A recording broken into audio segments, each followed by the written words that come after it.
Happy Monday, everybody. Welcome to the Sean O'Connell Show.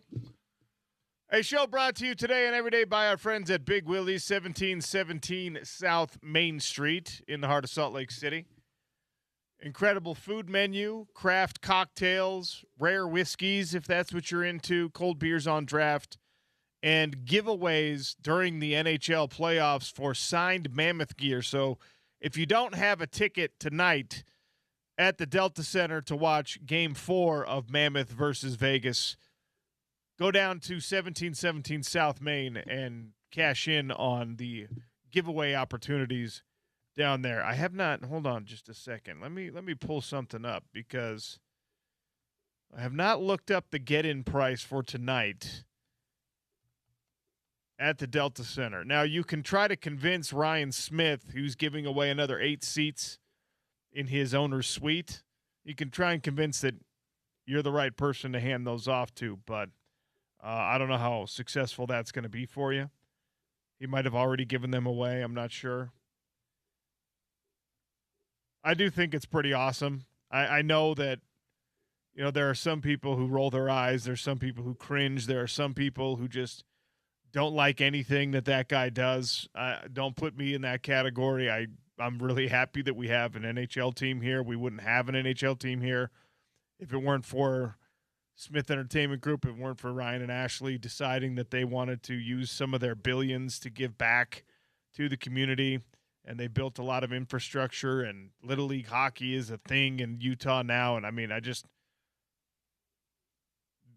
billionaire status, I suppose, is problematic for everyone. But wow, how about this? The get-in price tonight is criminally low. You want seats 11 and 12 in row 21 of section 137. That's only going to be $129 per ticket for NHL playoffs. Guys, let's go. Lower bowl is going to cost you $500-ish. But up there at the top of $358 is the lowest in the lower bowl, and that's a great ticket. Section 13, row 14, on the attack side for the Utah Mammoth, it's like behind the goal. That's a great seat, people. Come on. That's your get-in price tonight. Game 4, very much looking forward to it. Friday night, the atmosphere was phenomenal. Incredible. Maybe too good, because there were some situations where Coach Tourney and his team had a hard time communicating on the bench. There were some line change issues in what ultimately was a 4-2 victory for the Utah Mammoth over a Las Vegas Golden Knights team that looked awesome. So far has looked awesome for one period of play in this series. They looked dominant in period 3 of game 1. That's where the Vegas Golden Knights, and look, I was overreacting to it the same way a lot of you were. That's where they were imposing their will physically. They were imposing their size. They were slowing the game down. They were making it dirty. They were pinning the Mammoth attack against the boards. They were pinning the Mammoth defense against the boards. And it was a 20-minute period of really dominant hockey for Vegas. But since then, the Mammoth's response has been exemplary. It's been incredible. You went up 4-0 in this game before giving up a late period 2 goal on a power play and then another one in the third, but it felt like it was never really in doubt. Oh, excuse me. It wasn't a power play goal. In any case, Mackenzie Weegar gets you on the board at the 13-minute mark. Dylan Gunther scores on the power play, assisted by Logan Cooley and Clayton Keller. Then Lawson Krause, who's been absolutely awesome in this period, or in this series, I should say. He gets 2 in the second, and you're off to the races. And this Utah Mammoth team has the series lead 2-1. They have home court, home ice, home field advantage now because of stealing one in Vegas. And you have an opportunity to actually close it out in 5. I don't know if anyone should get their expectations that high, but the post-game messaging for the Las Vegas Knights was really interesting in this, because if you were listening to the conversation that they were having on like their Twitter Spaces, if you were listening to John Tortorella and his team and the post-game comments, giving respect to the Mammoth, but mostly lip service, and saying things like, all we got to do is play our game, don't have to make any changes, got to stay the course. Of course, if you're in the Vegas media, you're saying, what do you have to do differently? Because, you're now down and you've lost home ice advantage in this one. What do you have to do differently to make sure you win this series? And the verbal answer from Vegas is, we don't have to do anything differently. We just have to stay the course. Well, after they make that announcement, not really an announcement, after they make that statement, we find out that they're calling up 2 rookies. We find out that they're tweaking their top 3 lines. We find out that they're changing their power play lines. So Vegas is not going to try to stay the course. They're trying to give it something else. They're trying to give it a different look. And it's real easy if you're a Mammoth fan right now to start pounding your chest and saying, all right, we got this. This is awesome. We've got incredible home ice advantage. This atmosphere at the Delta Center lived up to those olden days of Utah Jazz basketball. Just crazy, loud, bedlam, insanity. And that's all wonderful. That's all good. If you're trying to nitpick and you're trying to really drill down as to how you make sure you close out this series, and there's plenty of hockey left to play, you got to win 2 more games, and hopefully one of those is tonight. One of the big answers, I think, is you got to make sure that you can do it for 60 full minutes. The dominance of Utah in the first period was largely based on Veggie playing out of his mind in goal. All right? There was the early portion of the game, the very, very first 5 minutes or so, Vegas had something like 8 shots on goal, and Utah had 1. And Veggie was just fresh, dialed, focused, looked awesome. And that he ended up being one of the players of the game when it was all said and done, because he had a really great night in the crease. 32 shots, saved 30 of them, right at that .938 save percentage. I think his playoff save percentage right now is .937 or something like that. So he's playing exactly where he needs to be. Carter Hart gave up 4 goals on the official. This can't be right in the box score. He gave up 4 goals on 12 actual shots on goal. To borrow from the soccer folks, on frame shots, Carter Hart gave up 4 goals on 12 that were in his wheelhouse. If you're the Mammoth and you're looking to close out this series, you find whatever was working in the second half of period 1 and all of period 2. You watch that film. You say, this is what we need to do. We keep getting our speed, carrying this puck rapidly through the neutral zone. We move the puck when we're in the O zone with the same kind of efficiency. And honestly, I thought that Logan Cooley in this game probably passed a little too much. There were a couple situations where he's charging towards the Vegas net, and instead of giving something for Carter Hart to look at, he tries like a backdoor, kind of a backhanded drop-off pass to give someone behind him a cleaner shot. I'd like to see Logan Cooley take that instead. But the puck movement and the aggression on the boards and the forecheck for this Utah Mammoth team looked incredible again. And now they're up 2-1. And we're going to be talking about it. We're going to be walking through it. We're going to be getting into it with Brogan Houston on the show a little bit later today. The other big news this weekend, Thursday night, Friday, Saturday, of course, was the NFL draft. I put a question out on Twitter, how you feel about your favorite team's NFL draft right now. Here's something that, look, you guys know I'm a Niners fan. And I want to talk about the Utes that got drafted. I I don't know how to feel about Dallin Bentley being one pick shy of Mr. Irrelevant. He's another Ute going to the Broncos. That's been a successful pipeline. I think he's going to have a really nice NFL career. Is that a devastating thing for Dallin Bentley? Maybe. Oh man, I was one pick away from getting all the prizes and all the notoriety that Mr. Irrelevant gets. Probably not. Almost irrelevant. Can we call him that? Almost irrelevant. Almost irrelevant. Dallin Bentley, pick 256 out of 257 in this NFL draft. Jack Kelly, Carson Ryan, both drafted. There were some things that you saw in this draft that were reflective of the changes in college football.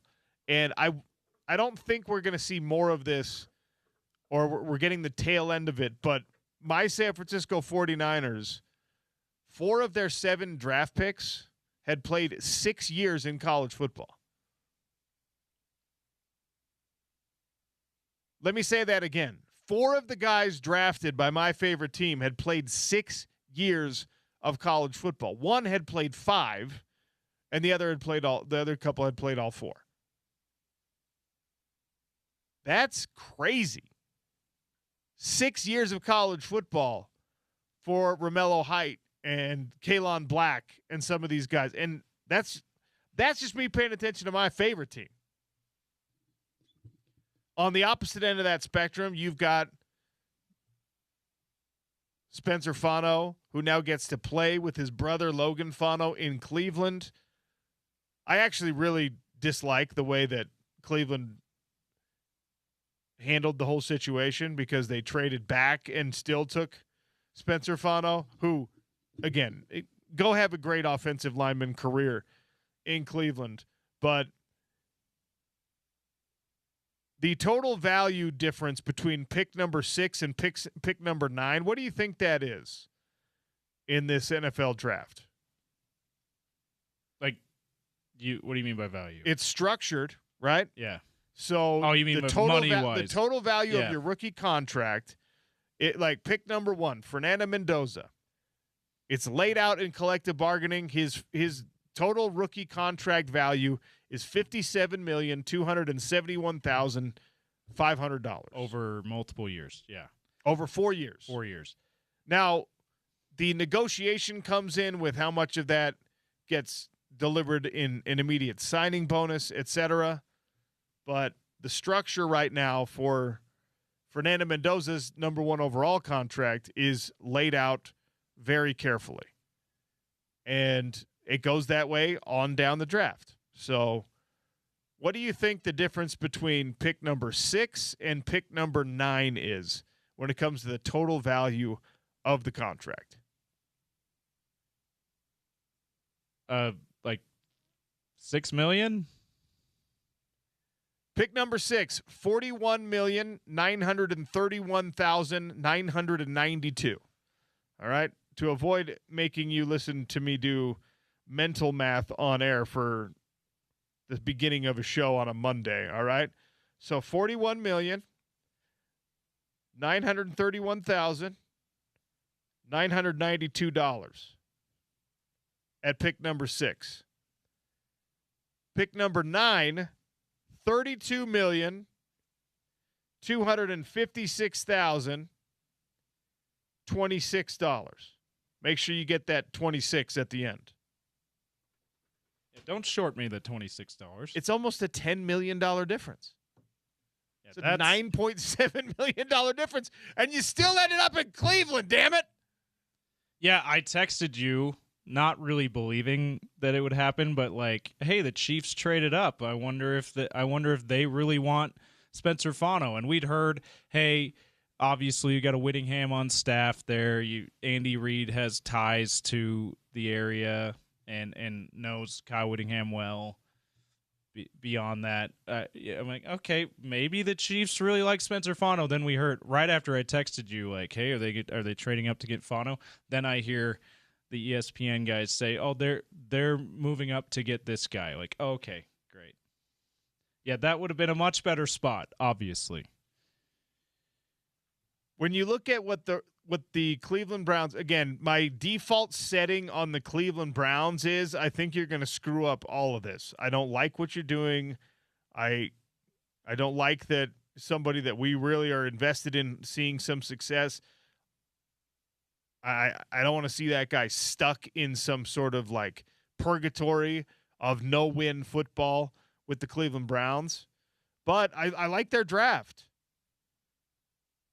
Their second pick in the first round, we talked about how they had two, and we thought they'd be picking at 6 and 24. Instead, they picked at 9 and 24. Spencer Fano still goes there. They got Casey Concepcion from Texas A&M, address the wide receiver need that they have. Then they got Denzel Boston in the second round with pick number 39. They got a safety out of Toledo with pick number 58. He was one of the highest picked mid-major guys in the entire draft. They went offensive tackle again in the third round with pick number 86. Got a guy named Austin Barber out of Florida. He played 50 games. He started 39 games. Parker Brailsford, the center from Alabama, who was considered one of the best offensive linemen over the last several years in college football. He's a really, really good player.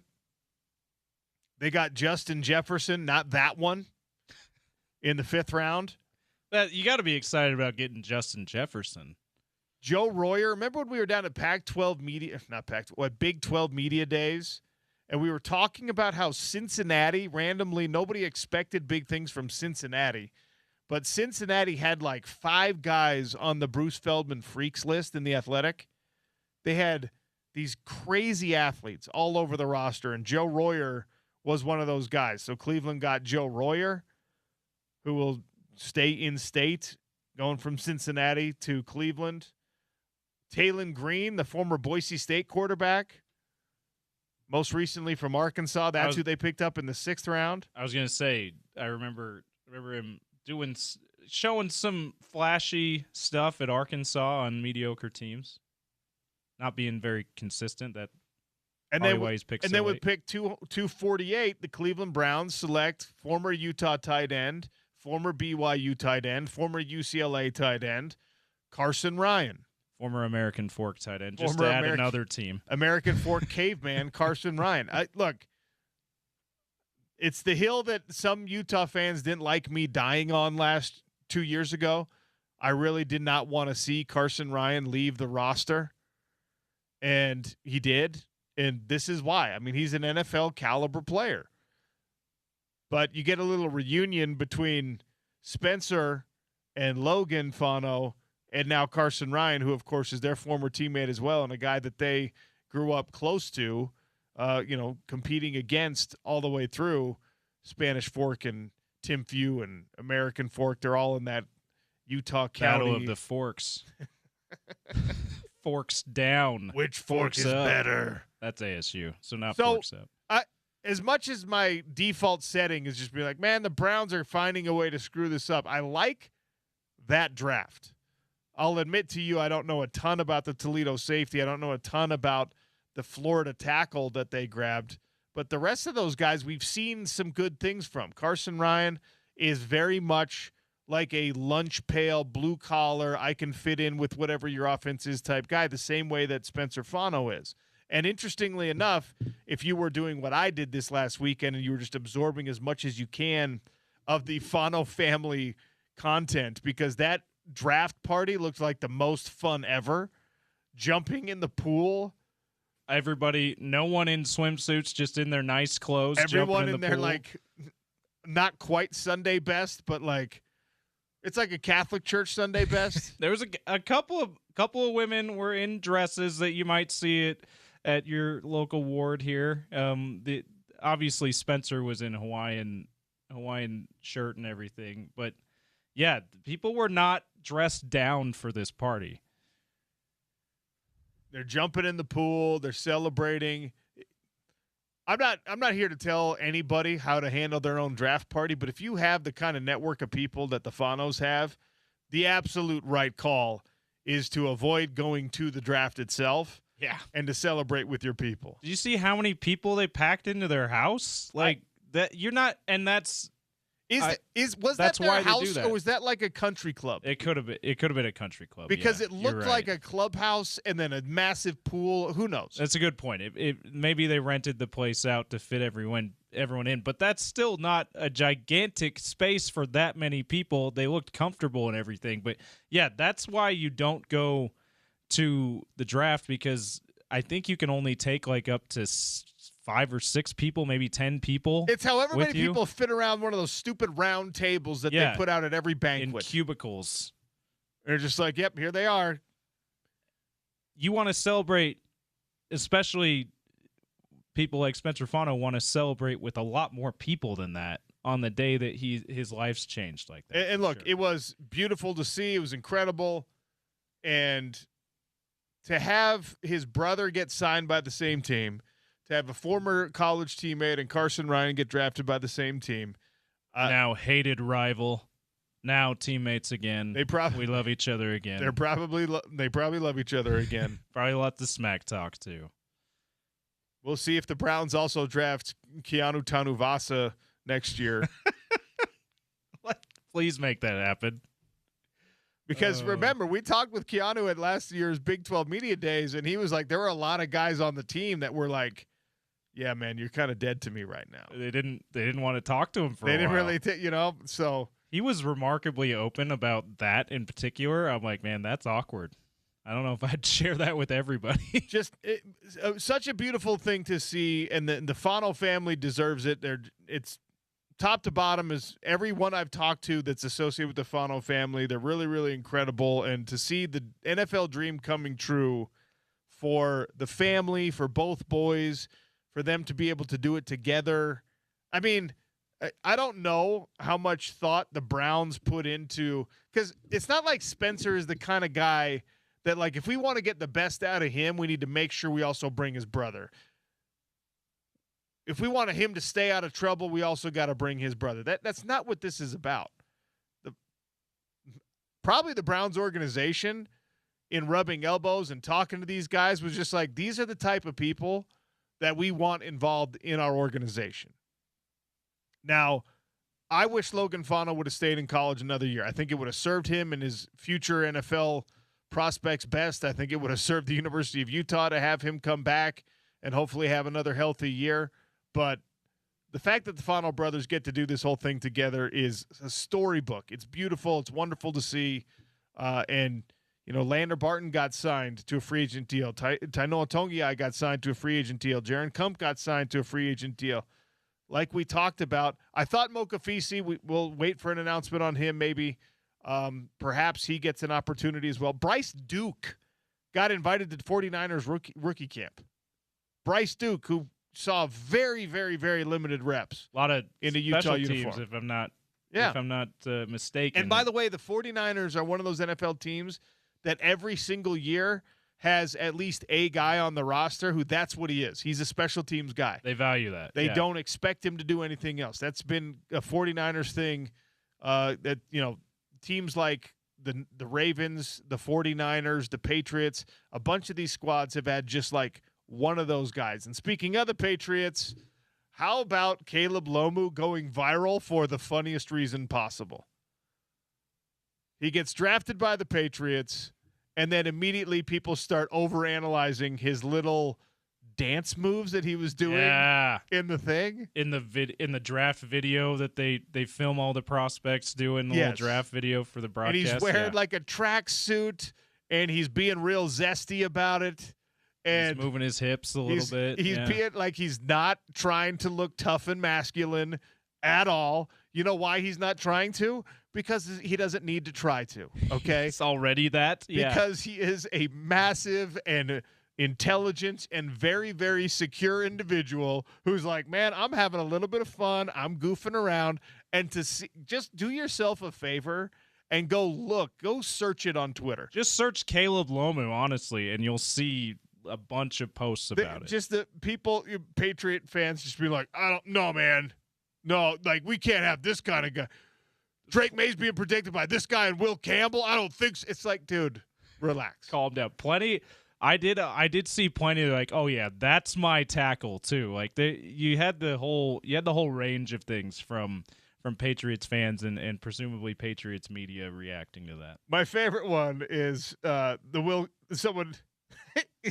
I'm laughing at it, looking at it again, because he's clearly he's being silly, and maybe that's not what people want from a 6'6", 313-pound offensive tackle. But guess what? That's a man who knows what he's made of and can goof around even in NFL circles. And he's gonna have to do this again for rookie hazing and stuff like that. It's going to live on. The fact that he gets to laugh at himself while his dream is coming true, I love what we saw from Caleb Lomo. I saw at least one message saying, just based off that little dance move, not anything else, he's going to fit right in with Mike Vrabel's culture, because Mike Vrabel likes the good vibes, right? That's one of the reasons why they went from worst to first in the AFC East and all the way to the Super Bowl this season is because of that. But it's just funny to me that you have that strong of a take based on a meaningless dance, 2-second dance for the ESPN broadcast. So good. If Caleb Lomo is comfortable enough to do this, he's going to be an all-pro right away. Yeah. Yes. It's so correct. Great. Oh my goodness. It's so funny. I also think you have to do some other things to fit in with Mike Vrabel's culture, but I'll just leave that there. Hey Caleb, man, I'm going to act like I didn't see this. For people just like not knowing how and how about this report? Several teams attempted to trade up for Utah offensive tackle Caleb Lomo before the Patriots also traded up 3 spots to get him. I wanted him to end up in a 49ers uniform. I was very much looking forward to that possibility, but the Niners traded out of the first round. Okay. I was going to say, how close to the Niners pick was he taken? One pick after. But they'd already traded out. They traded out. So his wife is excited about it. He's excited about it. And for all of you haters out there, guess what Caleb Lomo was wearing when he got the phone call from the New England Patriots that he was being drafted in the first round? I didn't pay close enough attention. What was he wearing? Jean shorts. He's wearing jorts. Okay. Yeah. A guy Good for you guys. A guy that big, strong, scary, wearing jorts and dancing like that. That's a fun guy. That's a future Hall of Famer, actually. And you know what? Just based off of that, he's the perfect guy for Mike Vrabel's offensive line for 15 years. Okay, interesting take. But I did also. There was lots of like this. Not even on the commenting on the dance video, but just like, oh man, this guy who's a little smaller, like, needs to put on more weight and more strength, and Will Campbell, that's who we got protecting Drake May. I'm like, guys, this is his starting weight. He's going to they plan on getting him bigger, and he has the ability in the frame to do so. I think it's going to be okay. If you're worried about Caleb Lomo because you just haven't watched Caleb Lomo's tape, you haven't talked to offensive line insiders about Caleb Lomo, our own guy Jeff Schwartz and his crew of Joe Moore Award people or whatever, his buddy committee or whatever you call it, his buddy Duke Merriweather, Aaron Taylor, these guys that talk about offensive linemen for a living. At least half of them think that Caleb Lomo is going to be the better of the 2 tackles that Utah just put into the NFL draft in the NFL. And that's not to disparage Spencer Fano. He's a top 10 draft pick. People, you heard the Browns tell him on the phone call, hey, we think you're going to be a foundational left tackle for us. That's where they plan on using him. After all that hullabaloo, after all that noise about, is he going to have to move inside? Is he going to have to play center?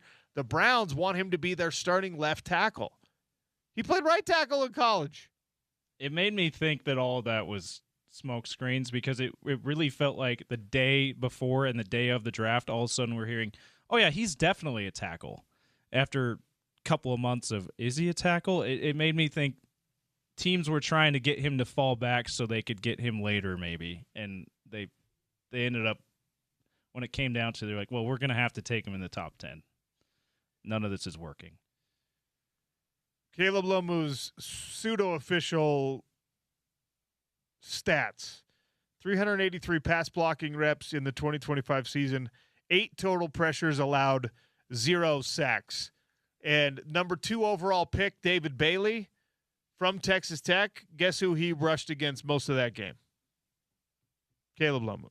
So, guys, he's a good player. Congrats to the Utes. Congrats to Spencer Fano, Logan Fano, Caleb Lomu, Dallin Bentley.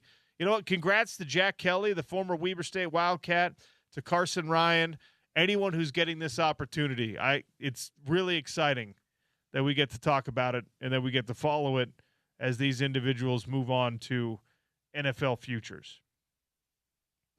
Lindsey Rhodes from Sumer Sports is going to join us on the other side. Devin Jackson in a little draft post-mortem. So we'll index heavy on the now completed NFL draft for the next little bit here. Brogan Houston, as I already mentioned, is going to join us at 1 o'clock. We got a robust collection of random stories in the Daily Dump today. So don't go anywhere. We're just getting started on a Monday. It's the Sean O'Connell Show on ESPN 700 and 92.1 FM.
Welcome back to the Sean O'Connell Show on a Monday, a post-NFL Draft Monday.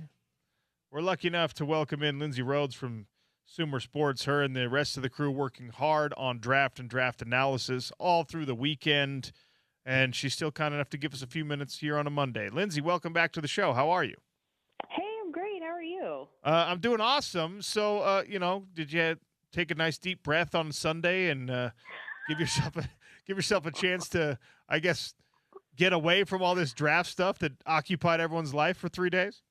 I tell you what, it's I'm excited to no longer be asking the questions because I feel like I spent like 3 months just asking the same questions over and over again in my head, and had definitely overthought it by the end. And like that last week prior to the draft, it couldn't get here fast enough. So I'm happy that it's now passed and we can start evaluating what the different, what the moves mean for the different teams. And we've essentially got our rosters. So that's a fun pivot. Okay, because you used the word overthought, one of the things that interests me most in the NFL draft is when I see a pick and I'm like, oh, they overthought that one, or that one might have been the result of some overthinking. Was there any pick, doesn't even matter what round, where you thought, or maybe it's not a pick, maybe a team skipped on somebody they really needed because maybe they were overthinking it? Did anything jump out for you that would be, in your mind, overthinking? To be honest, it's all such a blur at this point in terms of trying to figure out teams' strategies, because we're trying to look at all 32, and obviously there's a high emphasis on the guys that are going in like the top 3 rounds. And so I'm still going team by team to try and figure out if they were able to, because there were definitely picks in the first round where I went, I did not think that was going to happen, or I wouldn't have done that. But then what you have to do on the back end is sort of look at, now once they put all 7 rounds together, and then even sometimes there were some undrafted free agents, like there were some guys that hit free agency that we really liked and had really high scores on at Sumer Sports. And so sometimes it's you're able to address the position you thought that they were going to get early on with somebody a little bit later, and maybe get some value at some of those positions. There was a draft that I know this is definitely not what you asked, but like the Browns' ability to maneuver the board in this draft, when you look at the whole class, is kind of fascinating. They got so many good players, according to our grades at Sumer, which are made up by former NFL evaluators that are longtime NFL scouts who provide us scouting reports that are very similar to the kind that they would have provided for teams. Plus, we have a mix of analytics and can kind of put all of that information together to come up with our own version of a big board, that kind of thing. And the Browns just crushed it. I think that they maybe walked away with potentially 6 starters. And so the depth of their draft is one that I think when you start to look at it, you might like if Denzel Boston, if somebody had taken him earlier and that had been the only wide receiver that they've added to their room, then I would have been a little bit wary of that, because I think there's a contested catch element that in my brain goes a little bit, sounds a little bit too close to like Keon Coleman's profile coming out, which has not worked out yet for the Bills. And so I have some concerns about Denzel Boston. But then when you put him in a room where you're like, oh, this is the second wide receiver that we're adding. We're also adding a Casey Concepcion, who's a very different kind of wide receiver. And now you put them all together in a group of wide receivers. And now I really like what they were able to do from a value standpoint. So it's kind of a bigger process for me, where I try and limit those initial reactions and then kind of look at the class as a whole and whether they were able to accomplish the things that we think that they needed to. I'm glad you mentioned the Browns, because obviously the first pick for the Browns draft is a guy that we are very familiar with here in Utah. And they took Spencer Fano, not at 6 where they initially held the pick. They dropped down to 9 and still got the guy they wanted there. And the interesting thing for me was if you watch, the conversations they were having with him, and I get it, it's just a coach calling and saying, hey, we're going to draft you. They said, we think you're a foundational left tackle for us. Ooh. And it's 3 years since he's played left tackle. What? Yeah. Should I read too much into that? Should I not read anything into that? Because that's a transition. He's an amazing athlete. He's a great player. He's a wonderful, hardworking person. But that's a big ask. It very much is. I think that the Browns are a good place for him to go for the questions that our scouts had attached to his profile. And there's a lot of upside, by the way. But I think that our scouts had concerns about, like, he was the guy as amongst the offensive tackles that our scouts consistently were like, I can't quite totally put my finger on him. And part of it is what you said, that he played right tackle for his last few years at Utah. And so is he an NFL left tackle? We haven't really seen him do that consistently at a high level. We haven't seen him pass protect at a high level consistently because they were such a ground-based attack. And then we had one scout use the word tweener to describe him because just from a size standpoint, he wasn't sure if he was long enough to play offensive tackle, but he wasn't sure that he had the density to anchor on the inside. And so there are questions about where he plays. But Mike Mayock pointed out that at the Senior Bowl, they kicked him into center and had him taking snaps at center, and he was impressed with his ability to do that and thought that he might actually be a guy that ends up at center in the NFL. I guess this is a long-winded way of saying that there's a lot of versatility attached to him. Now, if you're going to take him at 9, which I very much like to trade back and still able to get him, that makes me like the pick even more than I would have at 6, which sounds silly because it's just 3 picks. But the fact that they maneuvered the board and were able to add picks in order to get a guy that they wanted, but in a slightly better spot, and they improved their lot in terms of their ability to pick up even more players and take more shots. I just think that the whole thing was really smart. He goes to an offensive line that really needs a lot of upgrades, frankly.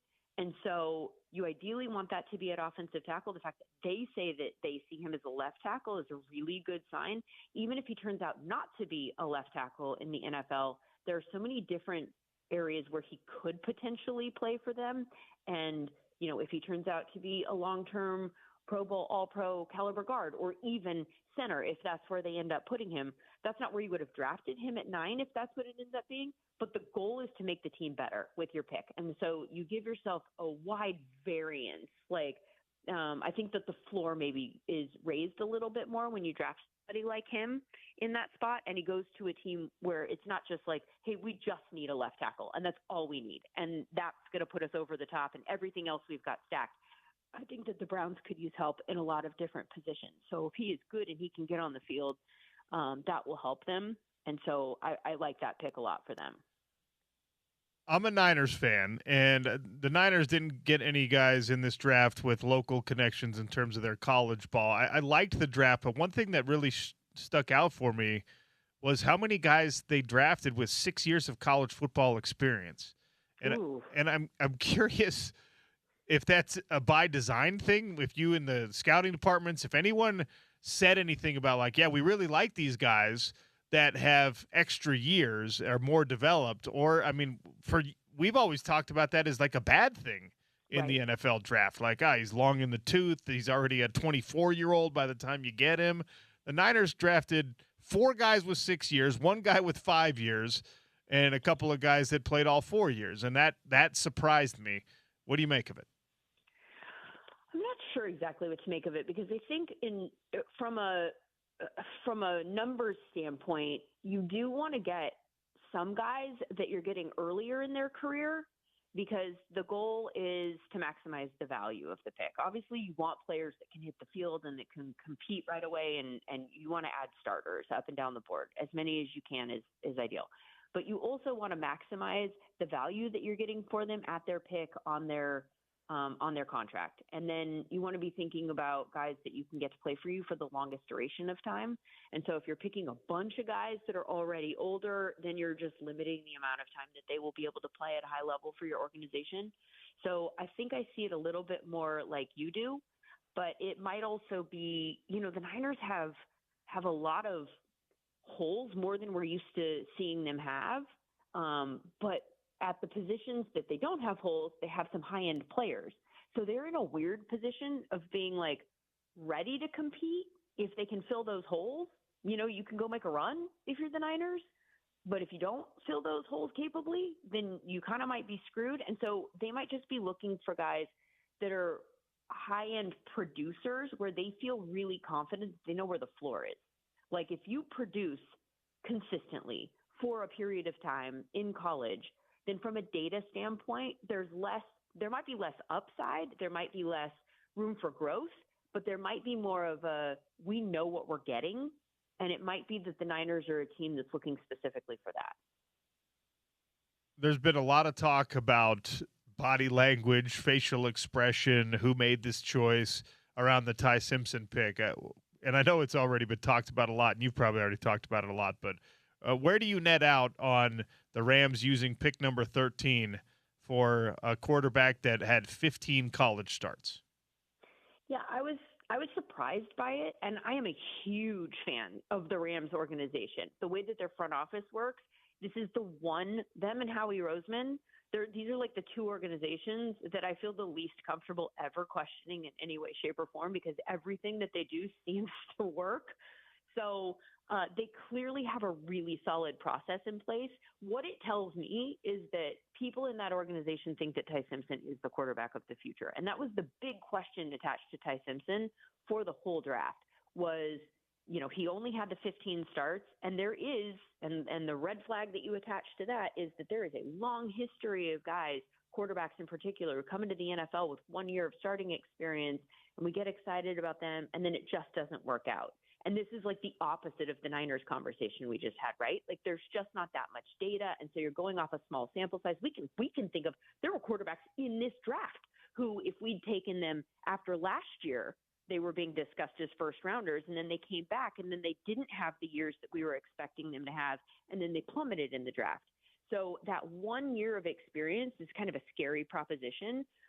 Les Snead is somebody who, I know it had been reported was one of the general managers that had advised his family that he was going to be a first rounder, that he liked his game.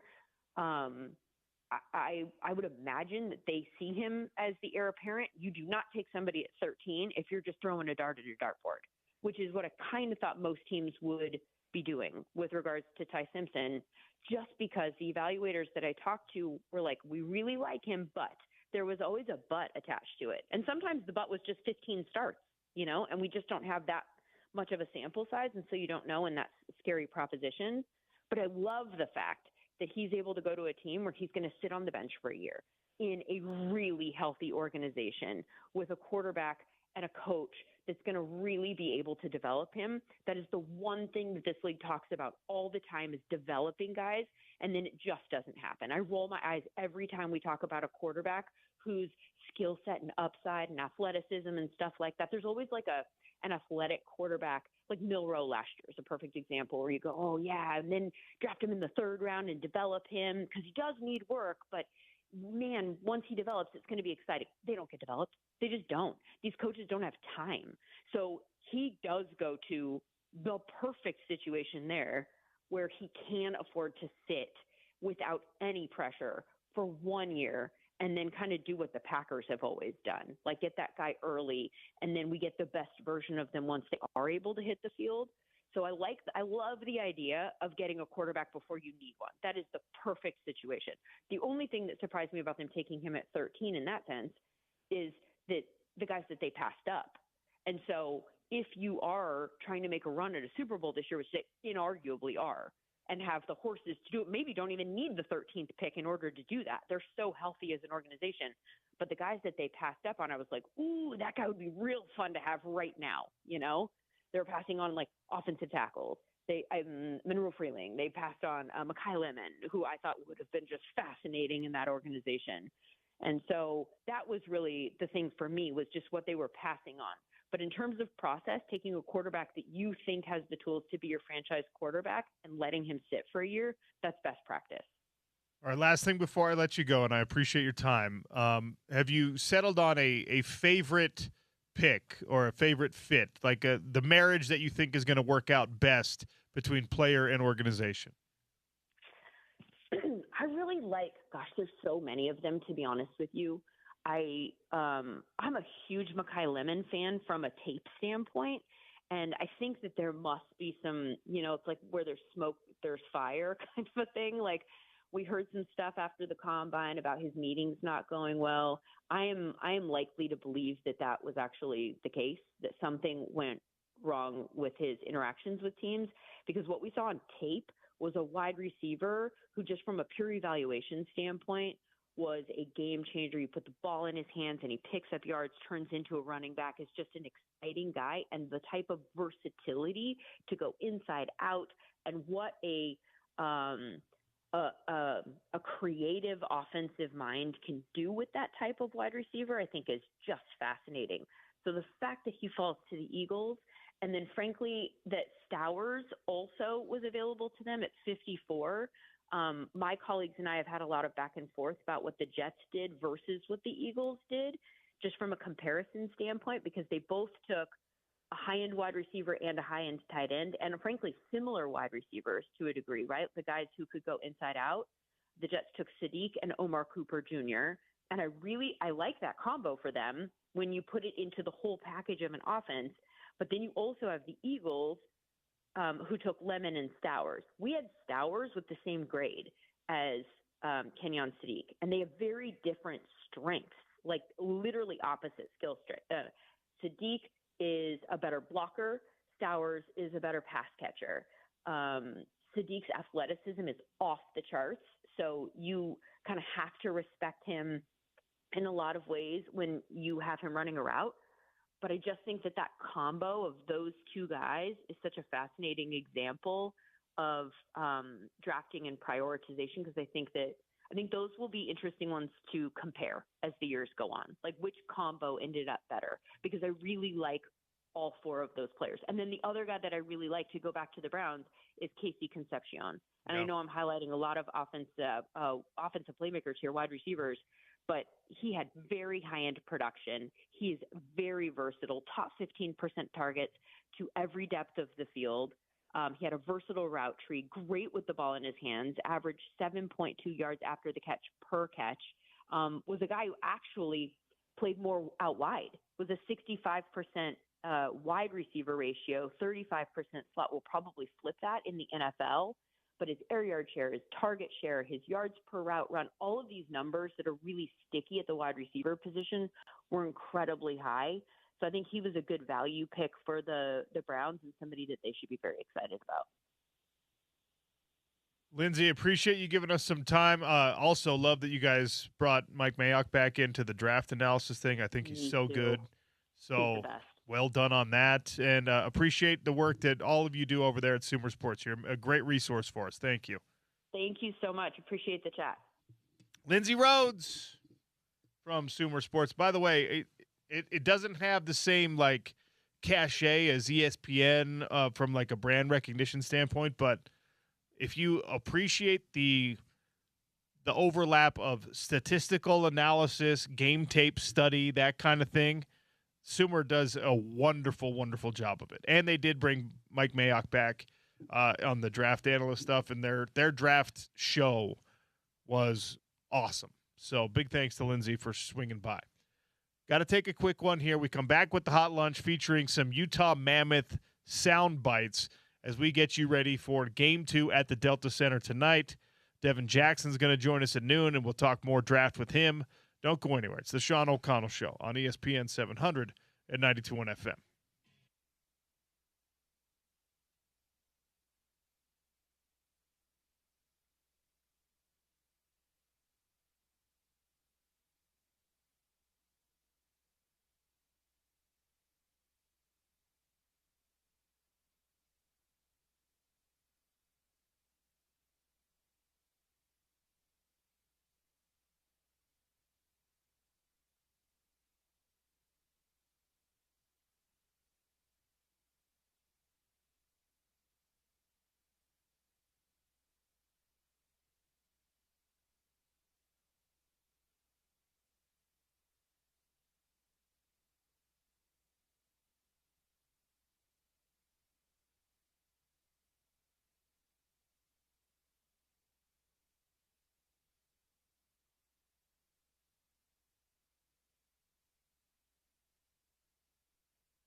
Red West is back October 16th and 17th at the Utah State Fair Park.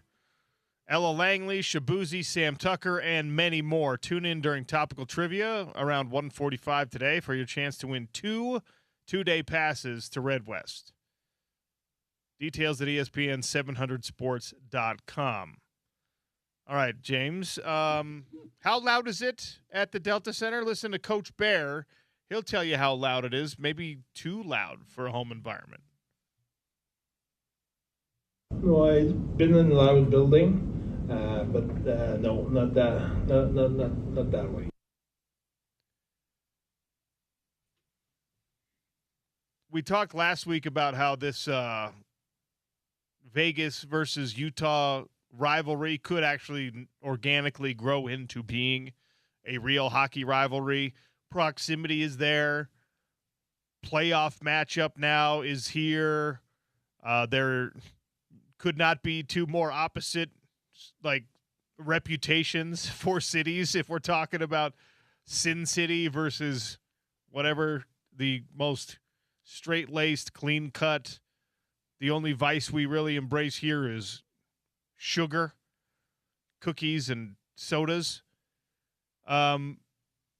Another thing that's going to help this grow into a real rivalry is when, guys like John Tortorella, who, of course, is the coach of this Las Vegas Knights team, which we did not talk enough about, by the way, the fact that the Knights made a coaching change with 8 games left in the regular season when they were headed to the playoffs.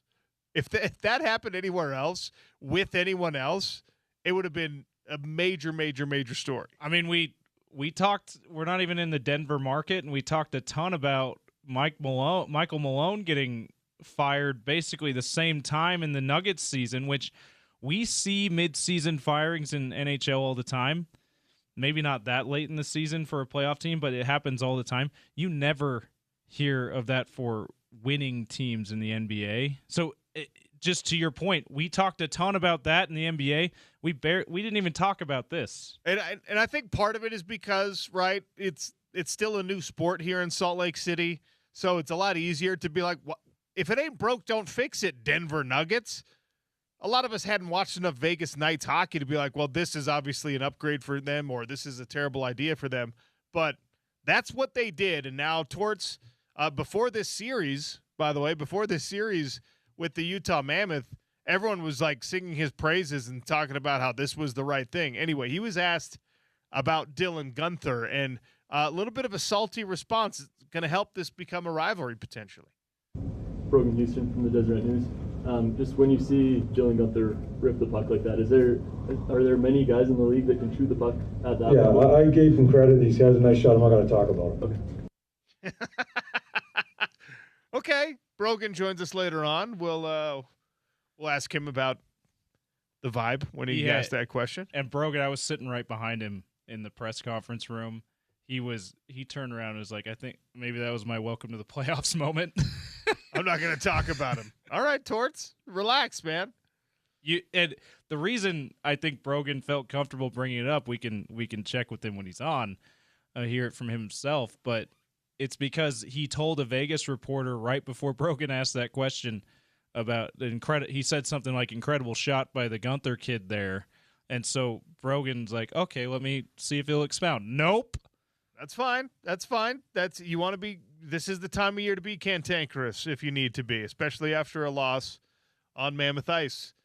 By the way, Dylan Guenther, the management of the contracts that this team has done, where you got Guenther extended, you got Cooley extended, you got Schmaltz extended. You've really not only locked down your young core, you bring in Mackenzie Weegar, you get him to stick around a little bit longer. It's a master class right now because for a lot of the league, not insiders in the league, not true hardcore hockey personnel people, but for the league itself, the league in general, there's still an introductory period happening with the Utah Mammoth. And when Dylan Guenther is firing 90-mile-an-hour shots with precision, there's a lot of people watching that going, this guy's got a top 5 shot in the NHL. and he's still young, and he's climbing this ladder. What's his contract status? And it's like, oh, dang it. He's locked up for a while. So Bill Armstrong got us with that again. if you want to pry him out of Utah, you're going to have to give some big-time assets. Now, look, Gunther's game is not perfect. I would like some more physicality from him. I know that that's something he's growing into a little bit. He's not as natural of a scrapper as like Cooley has proven to be in this playoff hockey. But from just like a pure offensive, beautiful shot standpoint, there are very, very few guys in the NHL that you would pick over Dylan Gunther if you were just sharpshooting. And that's a huge advantage for a team that has to, like, when you're going up against a Vegas team, when you're going up against Colorado potentially in a series, and they are just shoving you around the closer and closer you get to the net. All right, put a guy out there right at the edge of the zone and watch him go 3-hole. Beautiful stuff from Dylan Gunther. We'll give you more sound on the draft. We'll give you more sound on the Utah Mammoth. We'll also have sound available for you at ESPN700sports.com. Starting hour number 2 with Devin Jackson, who's been a major resource for us leading up to the draft, and obviously now we'll dissect it with him. Devin Jackson, NFL Draft Insider, next on the Sean O'Connell Show, ESPN 700 and 92.1 FM.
NFL draft in the books. Utah for the first time ever with 2 Utes taken in the first round. Caleb Lomu, number 28 to the Patriots. Spencer Fano ended up going to the Browns after all, but they traded back to the number 9 pick and got him. And then, of course, as all of you know, they signed his brother Logan as an undrafted free agent. So double Fano treatment for the Cleveland Browns. Talking about all things NFL draft, a man who served as a great resource for us leading up to the draft, and now we get to unpack some of what we saw this past weekend. Devin Jackson joins us once again. Devin, welcome again. How are you, sir? Doing great. Thanks for having me on, and I'm definitely well rested after a very busy draft weekend. Was there in Pittsburgh, and a lot of late nights, a lot of analyzing and breaking down picks, but excited that that's all behind us, and glad that all these players finally landed in their NFL homes. All right. So before we get into anything Utah related, I'm always fascinated by regional rivalries, city versus city hate, in-state hate, whatever. And we saw the Philadelphia Eagles slide in and snag someone that the Pittsburgh Steelers were on the phone with. Tell me how this all played out in draft weekend. Yeah, it was insane, and Mekhi Lemon talked about it a little bit afterward, but yeah, the Steelers were dead set on getting Mekhi Lemon. They had kind of made it pretty much known, from the media aspect of things. Everyone could kind of tell that's the route they were going. And, obviously Steelers thought so too. So, Cowboys are on the clock at 20, and, the Steelers make a call to Mekhi Lemon. They've done this before in the past, I think. They were on the phone with Derek Harmon before they picked him. I think Troy Fautano as well a few years ago. And, Philly traded up to 20 with the Dallas Cowboys, and the Eagles also called Mekhi Lemon at the same time. And Lemon was talking to the Steelers. His agent, took a phone call from Philly and said Philly is trading up to take him. So he had to end the call. He was on the phone asking Omar Khan, the GM for the Steelers, why is Philly calling me right now? So, yeah, very bizarre circumstance. Also, Pittsburgh being the home, obviously the host of the draft and having that happen, it was pretty insane. Just wild, and a little soap opera unfolding there on first round of the draft night in Pittsburgh. Now let's talk, if you don't mind, my default setting when we're talking about the Cleveland Browns is I'm just like, it's not going to work. Whatever they're trying to do is not going to work. And now I have to try to change that because Spencer Fano and his brother and another guy with local ties, Carson Ryan, who played at Utah and at BYU, they're all headed to Cleveland. And, Fano is a guy that we talked about plenty leading up to the draft as maybe a tweener. Maybe you're going to move him inside. Does he play guard? Does he play right tackle? Does he play center? Well, Cleveland drafted him with the number 9 overall pick, first offensive lineman off the board. And then on the phone call, they said, we think you're a foundational left tackle for us. Tell me what you think of this. Yeah, I mean, I think, with Fano's skill set, if you're going to use him and utilize his athleticism in space and, utilize a lot of play action and kind of insulate him a little bit, where, early in his career, he's not taking a ton of one-on-one blocks and one-on-one opportunities. I think it makes a lot of sense. You don't take a player, inside the top 10, especially an offensive lineman, if you don't plan on playing them at tackle and making them kind of a foundational piece of your offensive line. So I think the move is great. I evaluated Fano as a tackle because I thought, all along that he was an offensive tackle. And I think the only, really qualms that people had about him was like, if you're going to play him as interior, how high do you take him? But yeah, I love the pick. Seemed like leading up to the days of the draft that Fano was their guy, and they went out and got him and got someone that they can build around the offensive line. It's kind of an aging offensive line a little bit. The guys that they had there as foundational pieces are starting to get older. So this gives them opportunity to kind of start over a little bit and have someone in Fano that, is such a great athlete, someone that, understands and plays the position really, really well. And I think he's only going to get better with time. The trivia fact that they decided that they're going to sign his brother as well. We have seen in the past where professional athletes kind of need to be handled, right? And so maybe you build a little infrastructure around that person because big brother or little brother can keep so-and-so out of trouble. That's not the case with the Fanos. What do the Browns expect from Logan from a player standpoint? Because he's not just there to babysit his younger brother. Yeah, he's a really strong player too in his own right, and I love that he landed, with Spencer, and yeah, he's an edge rusher in college, someone that heavy-handed, plays with power, someone that is a really good run defender, plays with good technique and is able to slip past blockers. So he's someone that I think really the only reason that he's at this point and decided or ended up not getting drafted is because he suffered knee injuries in 2022 and 2023. And as I'm sure we'll talk about in some of these other prospects that maybe fell a little bit further or were selected a little bit higher than we thought. Injury history kind of plays a big part in your draft projection, especially if it's knee injuries. So I think with Fano, or Logan Fano, the talent was always there, the production was there, especially in 2025. But I think it's just about the injury aspect of his game, and yeah, I think he's someone that has a legit chance to carve out with Cleveland. I don't think he's just a guy that's around just because his brother is there. I think, Logan, I think there's a good chance that he pushes for a roster spot. If he could show out on special teams and show that he could be a nice depth player in the edge rushing room. Obviously, that's top heavy with Myles Garrett there in Cleveland. I think Logan has a legit chance to make the roster as a UDFA. The other first rounder for the Utah Utes, of course, Caleb Loma, who I was hoping would go to my San Francisco 49ers. They move out of that first round, and instead he goes to the New England Patriots. He has a bit of a viral moment with his zesty dance moves, but beyond that, how do you like the fit of Caleb Loma with the New England Patriots? Yeah, I think it'll be interesting because I'm kind of curious to see where they're going to play him. Obviously they have Will Campbell there with the New England Patriots already, and he's a guy that they've consistently said is going to stay at left tackle. So at right tackle, you have a guy like Lomu that could take some time to develop. He doesn't have to come in right away and start from day one. And I think that's been the big thing that I kind of talked about a little bit on with you, is that I think he's going to be a guy that people see the traits, see the pass blocking ability, the athleticism, the light feet, and they're going to be intrigued by his skill set. But I also think they have Morgan Moses already there for New England that's going to start on the right side. He's a little bit older and a little bit toward the end of his career. So I think this gives them insurance that, all right, if we want to kind of rearrange our offensive line a little bit, if we want to move Will Campbell, if he's continuing to struggle at left tackle, we have someone like Logan that can step in, or if Morgan Moses goes down with injury or isn't playing well during the course of the year, they have a guy like Logan that can step in. So I really like the opportunity for him to sit, kind of learn and develop a little bit more, but also be maybe one or two snaps away, from being in the game, and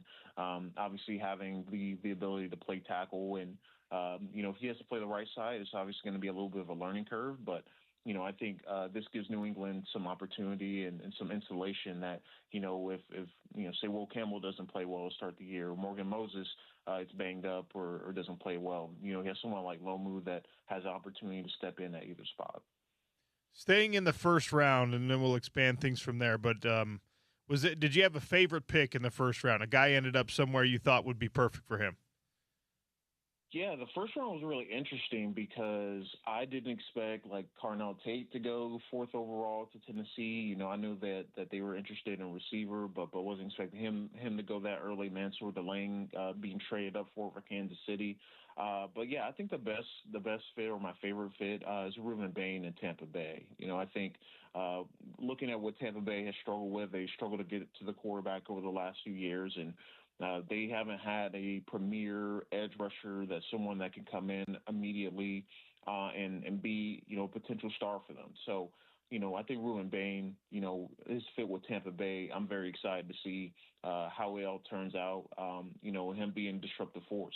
They already have some really good pieces on that defensive line already. Kalijah Cansey, the interior defensive lineman, Vita Vea, their big run stuffer in the middle of the defense. You have Ruben Bain, someone that can rush the passer, push the pocket, and then also be a stout run defender as well. I'm really excited to see that fit. Someone that I thought lasted a little bit longer than I was expecting, but he lands in a great spot and a defense that desperately needs his skill set. Did he land a little later because of that arm length conversation? Yeah, I think arm length a little bit too. There have been a report in the weeks leading up to the draft that he was involved in kind of a fatal crash as well from a couple years ago that began circulating to NFL teams. So they've done their due diligence already, but yeah, I think it's a little combination of both. Where I think the arm length consideration definitely from a team perspective, I think those teams that passed on him weren't as comfortable with it. He ended up lasting a little bit longer. Even a team like the Baltimore Ravens that, typically pounce on guys that are falling down the board a little bit ended up not taking him. So I think it's a little bit of both there with Bain lasting a little longer than we expected. Who are you surprised to see fall out of the first round, if anyone? Yeah, falling out of the first round. I mean, I have to say Jamar McCoy. He lasted all the way to the fourth round, and that was especially surprising. Even with there were some reports leading up to the draft that his knees it may be degenerative. It may be a condition where it kind of wears away over time. But still, you would have thought he tested really well at his pro day. Looked really good doing drills. So that was a big surprise.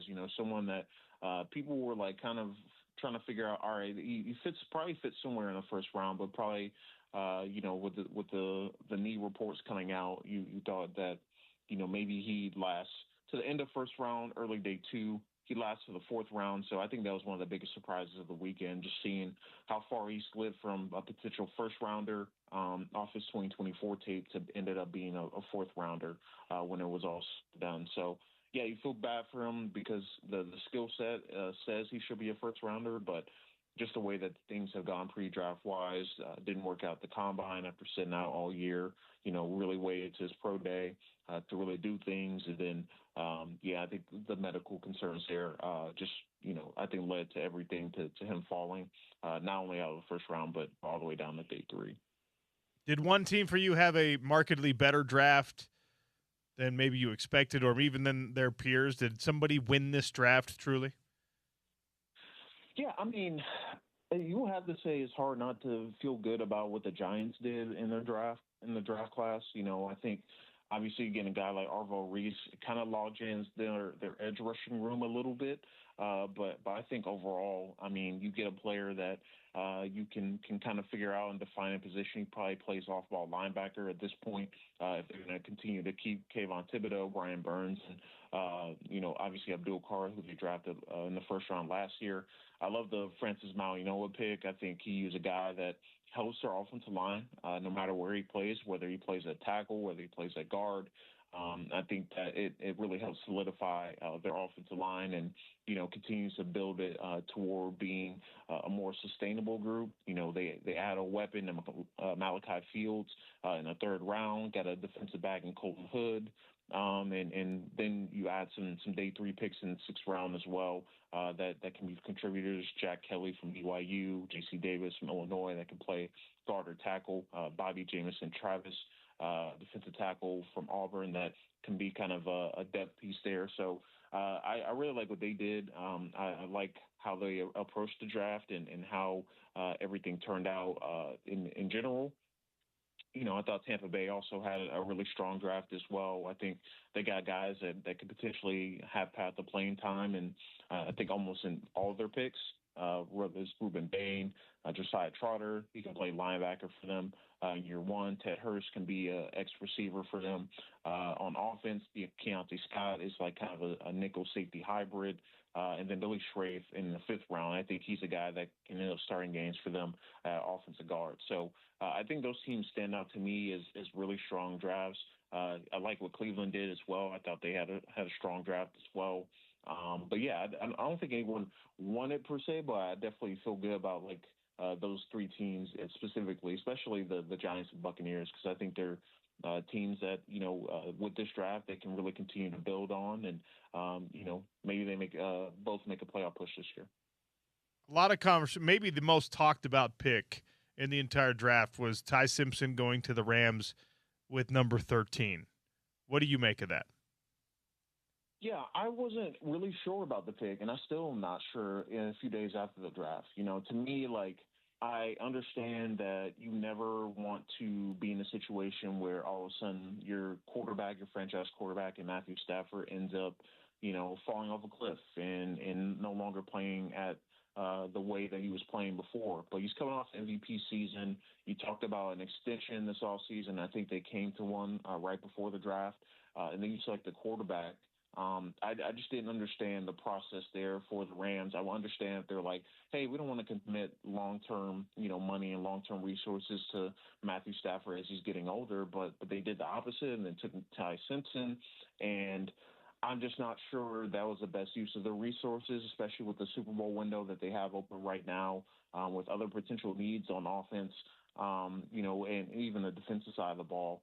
I was stunned by the pick. It seemed like receivers, the way they were going to go, maybe they go offensive tackle. They decided to go quarterback. And I'm just not sure that Ty Simpson becomes the quarterback of the future. I'm sure they're going to give him opportunity to do so, but how soon is he going to play? Could he wait 2 years? Could he wait 3 years potentially if Matthew Stafford continues to play at a high level? I just don't see a path to playing time for him for at least 2 years. And then after that, there's no guarantee that he's actually going to be the quarterback that was worth taking 13th overall in this draft class. So I just don't agree with the pick and agree with where they are right now and trying to keep the Super Bowl window open, especially as Matthew Stafford's career starts to wind down a little bit. If Les Snead had called you and said, hey, you're going to make this pick for me, what would you have done in 13 instead? Yeah, I would have took a receiver. I mean, you could have taken Mekhi Lemon there. You could have taken off the tackle there. I know the run had started there, I believe. I think Caden Proctor was taken after Maui Noah went 10, and then Spencer Fano went 9. Caden Proctor went 12. Man, you could have went Monroe Freeling. You could have went, Blake Miller. If you want to continue to keep the offensive trend going, you could have took Kenyon Sadiq. You could have took any number of those guys. Casey Concepcion, you could have traded back and waited a little bit to see who was going to be available. Because I truly feel that Ty Simpson would have been on the board if they traded back.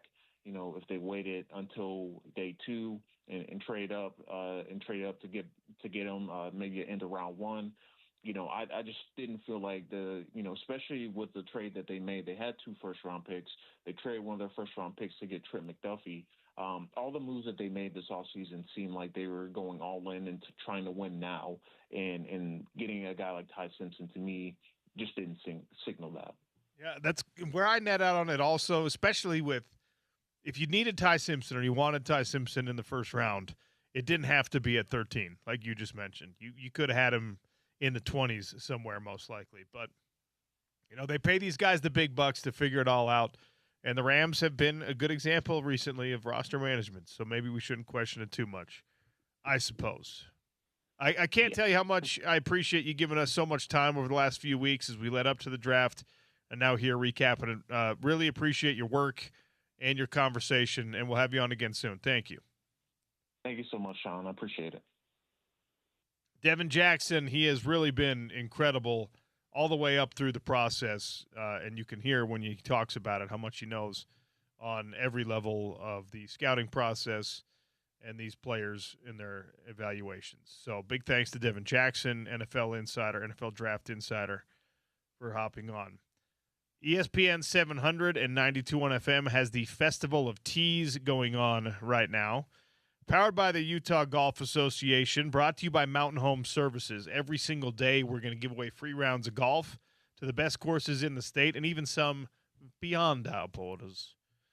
Tune into my show and The Drive with Spence Checketts. That's, of course, from 2 to 6 for your chance to win. Today's course is Mount Ogden. Known for a challenging mountainside layout, significant elevation changes, Northern Utah's answer. Is there any good golf in Ogden? Yes, it's called Mount Ogden. To speak at the Pro Shop, 801-629-0699. We're giving away a free round of golf to Mount Ogden next. It's the Sean O'Connell Show. Oh, by the way, Texas Tech expecting that maybe they're going to repeat as conference champs, that they're going to keep this thing rolling. They just got some really, really bad news. Red Raiders, your season is over. I'll tell you what I'm talking about next on the Sean O'Connell Show, ESPN 700 and 92.1 FM.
Look for the truck with the duck.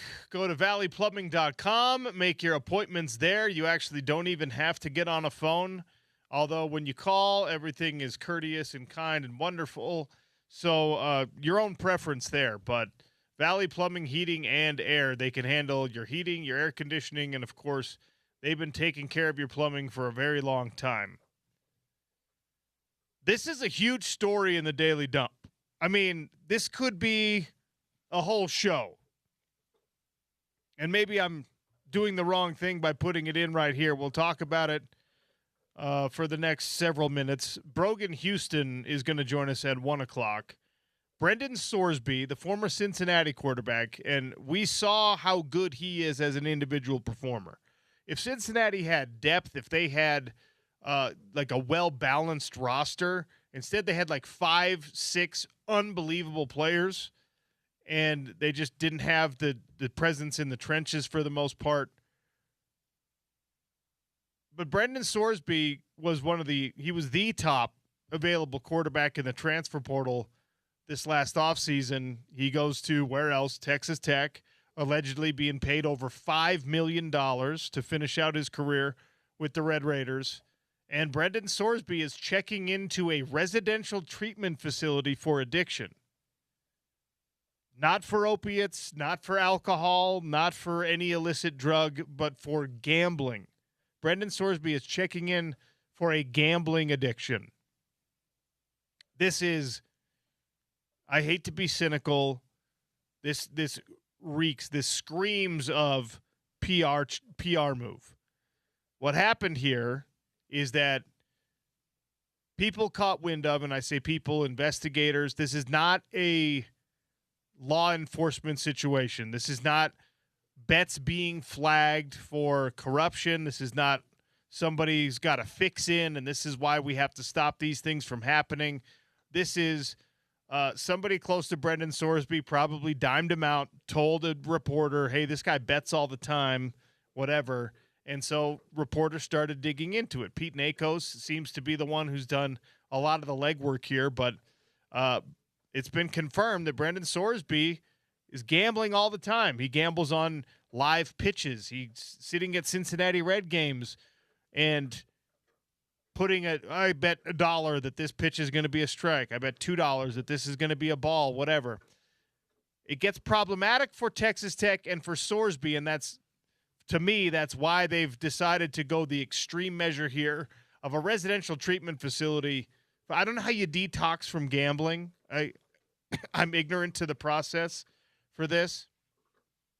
But checking into a place, I guess, to limit your internet access, and you probably don't have your phone with the gambling app on your phone or whatever in order to stop you from gambling. If it's really truly gotten that bad, or maybe he's lost a ton of money and he's squandered all of these NIL opportunities and the head start that he should be getting, because it's not like he was making $0 at Cincinnati. He was paid well at Cincinnati too, and now, I mean, he's in a position where he could leave college, even if the NFL doesn't work out for him, as a multimillionaire. If the gambling got so bad that he really needs to figure that level out, then I will eat crow. But this reeks to me of a PR move, because there's an important detail here. Brendan Sorsby, before it being at Cincinnati, was a 2-year player at Indiana.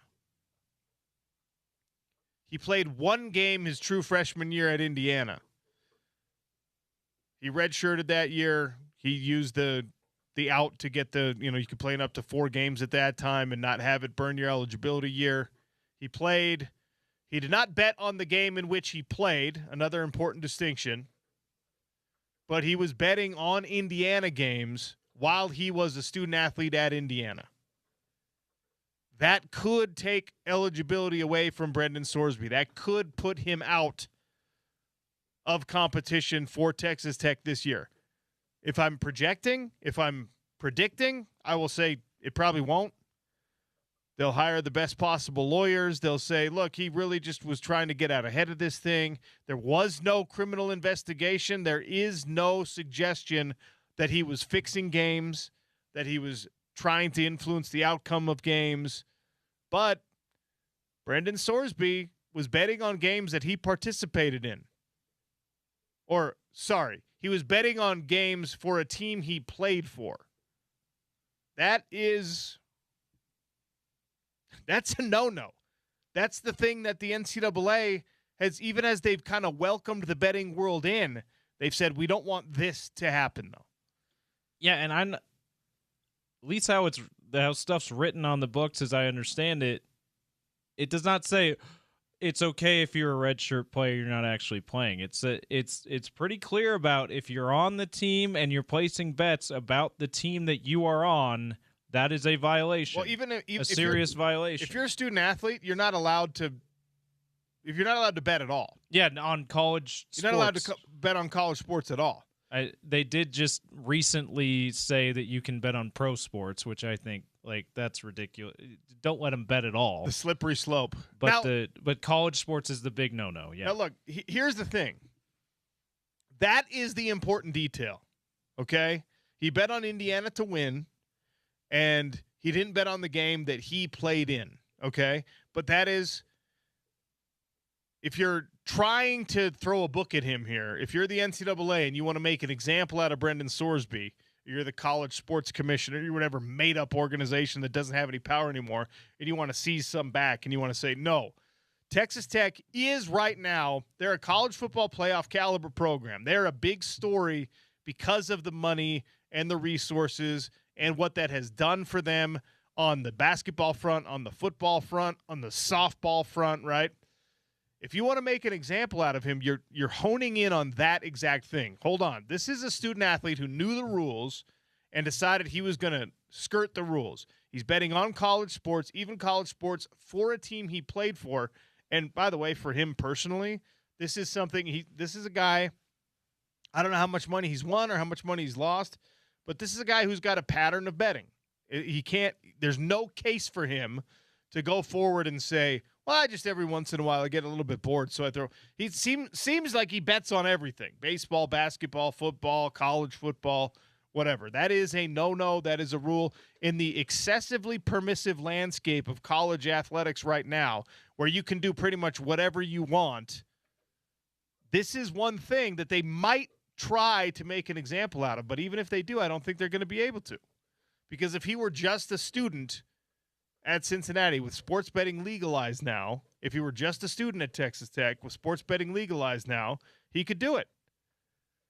And the thing that the litigation that every school fears is that, well, I got to fight to maintain my right as an institution to treat student athletes different than regular students. Regular students can transfer whenever they want. Student athletes were not allowed to. And student athletes finally said, you know what? If anyone can do it, so can we. And the NCAA realized that they can't win that battle anymore. They can't win that fight. We'll do our best, and we'll put windows in where you can do it. We'll try to punish the ghost transfers if you try to skirt those rules, whatever. This is one of those things that Texas Tech, saying all the right things right now, hey, we care about him as a person. We care about his mental health. We care about...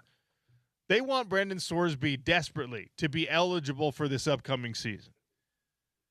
The timing of this, spring ball's over, practice is done, coaches can't really do anything to work with you anyway. All you're going to miss here while you check in for a month to your residential gambling treatment facility is he's probably taking one class at Texas Tech right now.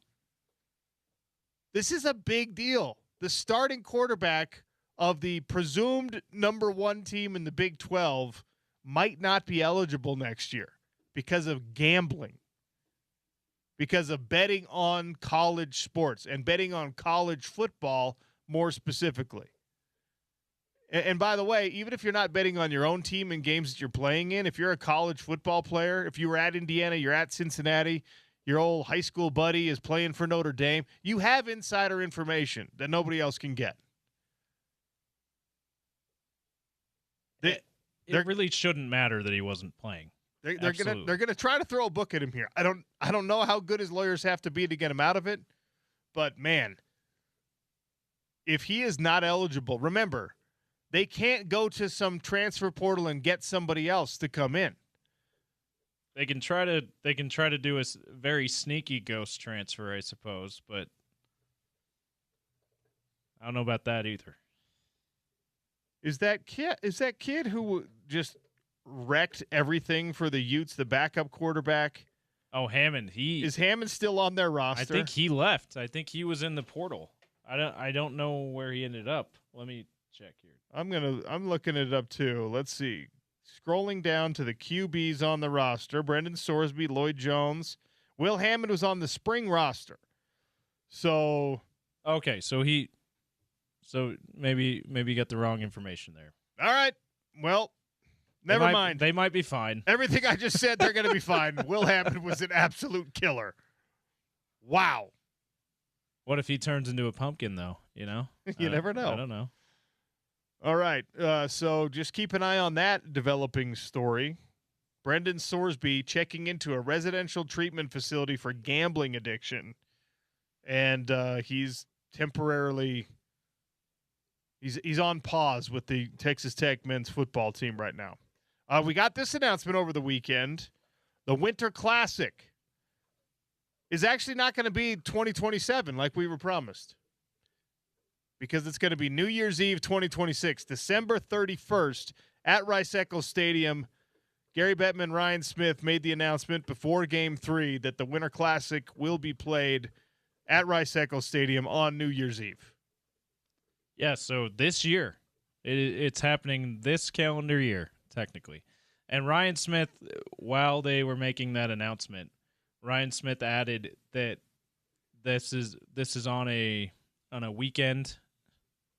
New Year's goes over a weekend here, and he wants to have activations similar to what we saw NBA All-Star Weekend, 2 years ago.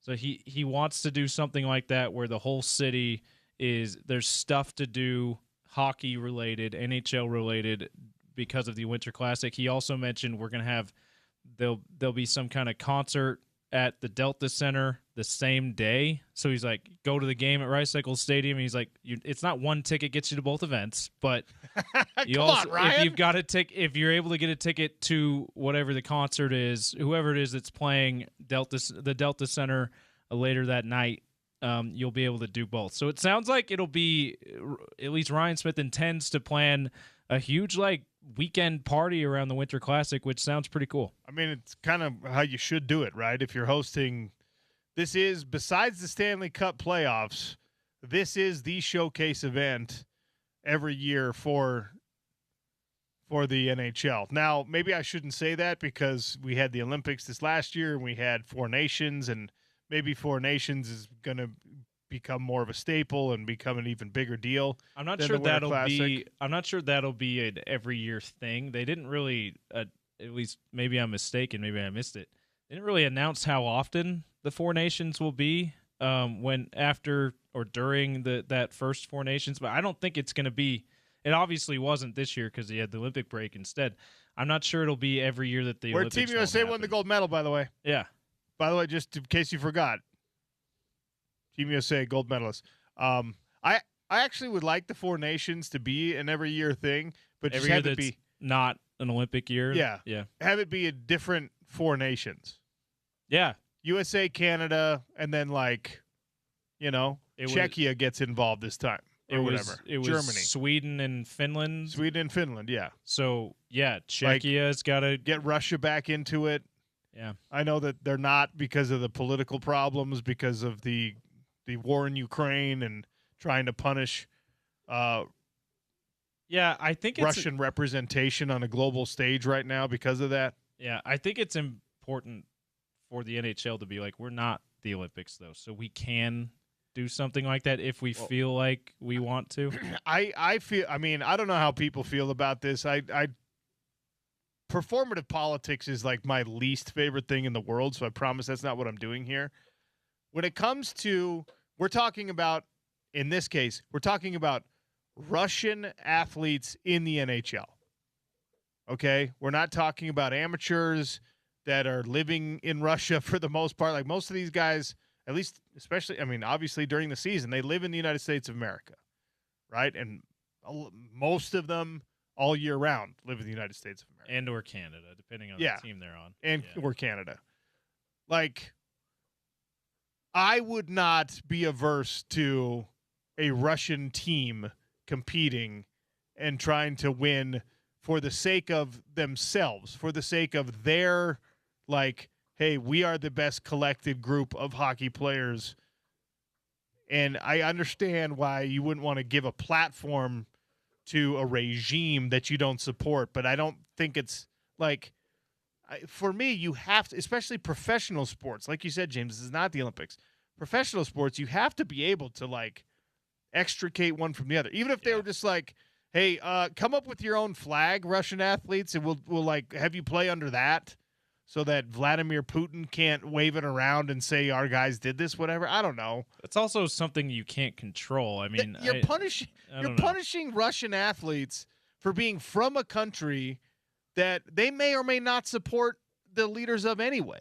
You had a lot of, like, Belarus, did you say Belarusian? I don't know. But players, like tennis players from that region who not from Russia, but from a region that Russia still kind of controls in some way. Yeah. Being banned from Wimbledon, or the first year, was it 2022, the first year that the war broke out in Ukraine, and a lot of like, wow, really? I'm not in the Russian government. I'm just an athlete that happens to, and some of them, like I said, not even from Russia, just from that region. I mean, I think it's a tough deal. I understand how complicated it can get to be like, okay, so we're going to be we don't want to look like we're going to be too permissive here, but also, like, I don't know if you punish professional athletes for something they're not doing. Just how we would feel in the United States of America if the Olympics or Wimbledon. I think Wimbledon's a good example, right? Like, what if Wimbledon was just like, hey, man, we really don't support what's going on with this Iran conflict. American athletes are not welcome at Wimbledon this year. Imagine how our country would feel about that. The athletes from our country, how they would feel about it. Like, how many of them would just be like, what are you talking about? I don't support any of this either. Especially because we live in a country where there's a lot of these athletes that are saying, I don't support this publicly, where Russia is not necessarily that kind of place. So we didn't hear that. It's like, I don't know. I think that it's safe to assume that even though they're not as allowed to have that kind of free speech in a place like Russia as they are here, that it's safe to assume that there's a lot, if not all of these athletes probably disagree, or like, that's not me making that choice. I don't know. I truly have no idea the politics of whatever athlete. And by the way, they're not all the same. If you went and you grabbed 25 guys to put on a Russian Four Nations roster for an NHL showcase, there's probably 10 of them who love Putin. There's probably 10 of them who hate Putin. There's probably 5 of them who don't care and just don't want to be asked about it. Who knows? Yeah. Right? The same cross-section that exists in American athletics, I would imagine, on some level. I won't have to imagine. I can tell you this is true. We have a grip of Russian fighters that I work with on a regular basis in the sport of MMA and in the PFL specifically.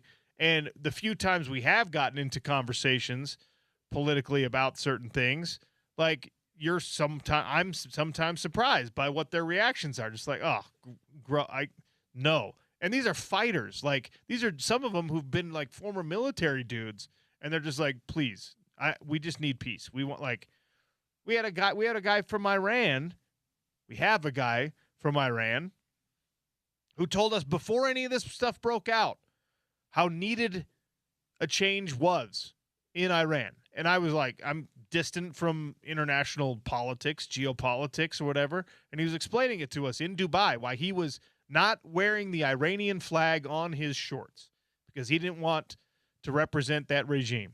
So maybe the Russian players would not feel comfortable with the Russian flag on their uniform. I don't know. But it feels to me like in professional athletics, not the Olympics, which they try to pretend it's not political, but it very much is, Russian athletes have to compete under a neutral flag right now for the Olympics, right? In the NHL, you could do it however you wanted to. There's great players, not good players. There are great players from that background, from that nation in a four nations. I would like to see Canada, USA, blank flag. We know what it is. Nudge, nudge, wink, wink, and Czechia. Boom. There you go.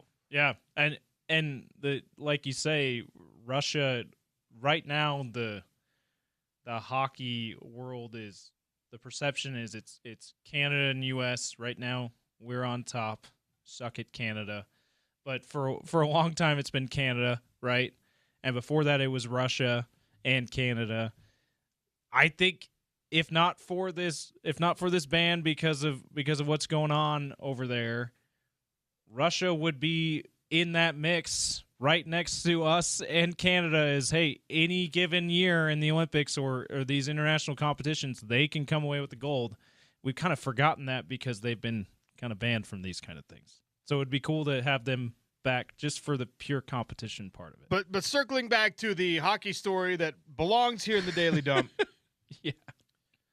New Year's Eve, Winter Classic.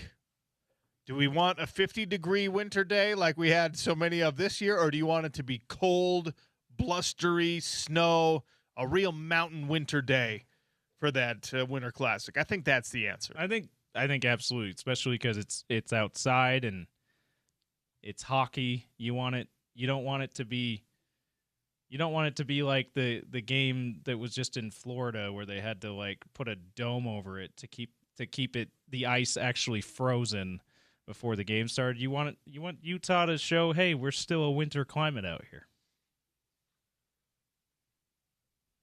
All right, way over time here on the Daily Dump. We've got Brogan Houston joining us in about 7 minutes. It's the Sean O'Connell Show, ESPN 700 and 92.1 FM.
All right, I have a free round of golf to Mount Ogden.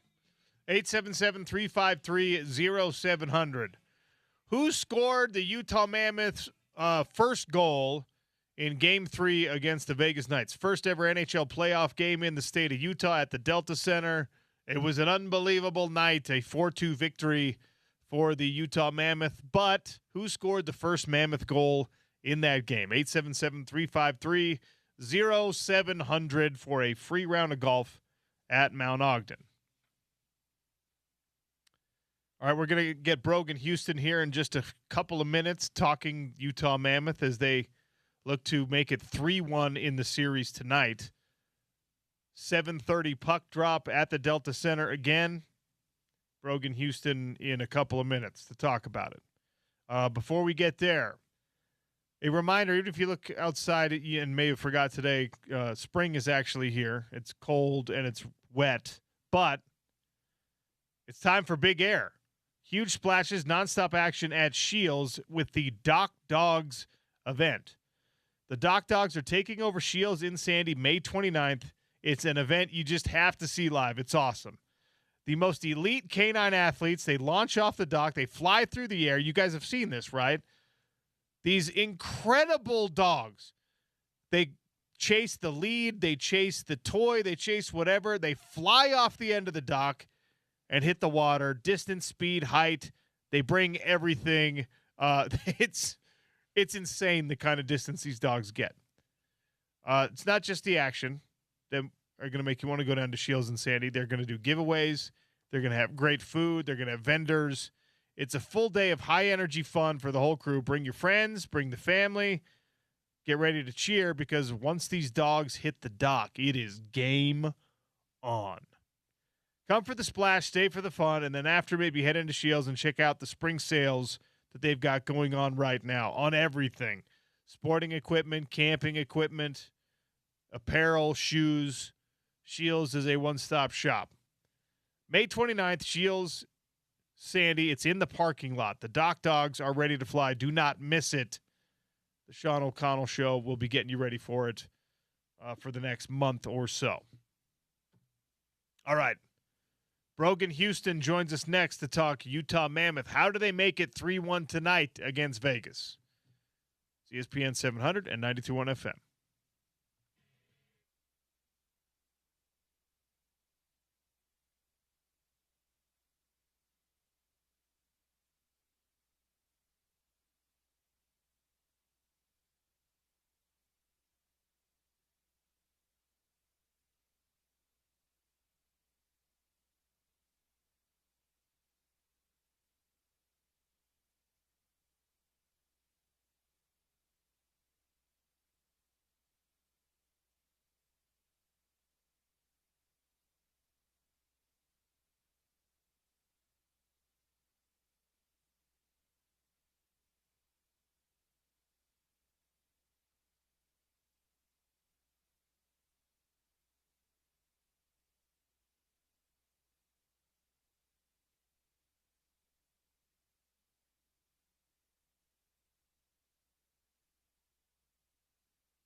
Well, welcome back to the Sean O'Connell Show. Utah Mammoth have a chance to go 2 in a row at the Delta Center in playoff hockey tonight. 7:30 puck drop. Brogan Houston, Utah Mammoth insider for the Des News, is kind enough to swing by to talk about what we saw in Game 3, what we can expect from Game 4, and the rest of these Stanley Cup playoffs. Brogan Houston, welcome back to the show. How are you, sir? Hey, guys. I'm doing really well. How are you? Doing awesome. Before we get to anything that happened in the game, let's go to post-game press conference. You asked John Tortorella a follow-up question about Dylan Guenther's shot, and he shut you down. What's Torts' problem, Brogan? That's right. I think a lot of reporters over the years have had that exact question. What's Torts' problem? He's a little bit known for being a little bit fiery, especially after a loss, and apparently he doesn't like to pump the tires of the other team. So I'll take that out. That's on me. It's totally fine. I thought you asked a good question, and if he wants to be grumpy about it, that's on him. So that's all right. Let's talk about the game itself. Obviously, this Mammoth team coming back to the home ice 1-1 was massive in its own right, but then they started hot against Vegas, and even after a slight push, late second, early third from the Golden Knights, it just was wire to wire. A really nice game for the Mammoth. And weirdly, we'll get to this, not with a lot of shots, but they scored 4 goals. So tell me what you saw, especially early in that game against Vegas on home ice. Yeah, well, I think the shot clock is a little bit deceiving, and here's why. I was talking to one of Utah's veterans yesterday at practice, and he was telling me, like, yeah, we had like 8 or 9 shots that were taken off the board because they go back afterwards and review them and see if they were actually shots on goal. And so I think it's a little bit misleading in the sense that if the folks that are doing the stats believe that the puck would have missed the net when, like, it had the goalie not stopped it, like if they believe it would have missed the net if the goalie hadn't gotten in the way, then they take it off the shot clock. And so Utah had a ton of instances of that where, you know, they maybe would have missed by a couple inches and it went wide. And so, you know, I think it's a little bit deceiving. It's not that they couldn't get pucks on net. It's just maybe their shot was a couple inches off and whatever, who cares, right? So, like, I don't think that Vegas dominated possession. I don't think Vegas dominated the shots. Utah had 43 attempted shots, somewhere around there, but only 12 of them, I think, hit the net per the stats people. So, you know, I don't think that the stats are the entire story. What is the story is, you know, obviously the goaltending wasn't there for Vegas, but Utah also capitalized on all of its chances. And that's what you have to do in a playoff series. It's a long series, and a lot of things can happen. And so you got to take your opportunities when you get them. And that's exactly what Utah did a good job at this last game. So after that third period in game 1, it was pretty clear that those 20 minutes were disastrous for Utah, and that whatever the response was going to be had to make sure that those 20 minutes didn't replicate themselves over the next few games in the series. And look, it's been successful since that third period. Utah, a close game in game 2, but they get the win, obviously. Game 3, they looked really, really good, and they jumped out to a big lead. What were the adjustments, if they made real adjustments? I mean, you're at practice, you're watching this team, you're talking to these guys. What adjustments were made, if any? Yeah, I'm sure Andre Tourney, if you pumped him full of truth serum and asked him what happened, I'm sure he would have a lot of good answers for you. But it's a situation where, and he was just explaining this today at practice, where you know, he doesn't want to tell us anything because he doesn't want the other team to go and say, oh, well, that's what they're going to do, so here's what we have to do to counter it. And so it's, you know, from the standpoint of talking to people and asking, what are you doing differently? The answer is always, well, it's a playoff series. We can't tell you that right now. But what I have seen is a lot more tendency to play Utah's game rather than play Vegas's game, if that makes sense. So in game 1, I wrote about how Logan Cooley turned into this monster, and he was punching people in the face, and he was getting death threats, and you know, he was playing like a Matthew Tkachuk style playoff game. And it was good, but that's not Logan Cooley's style, and that's not Utah's style in general. And the 2 games that Utah has won, they've stuck to their things that have gotten them to the playoffs in the first place. It's especially their speed, the way they can move the puck.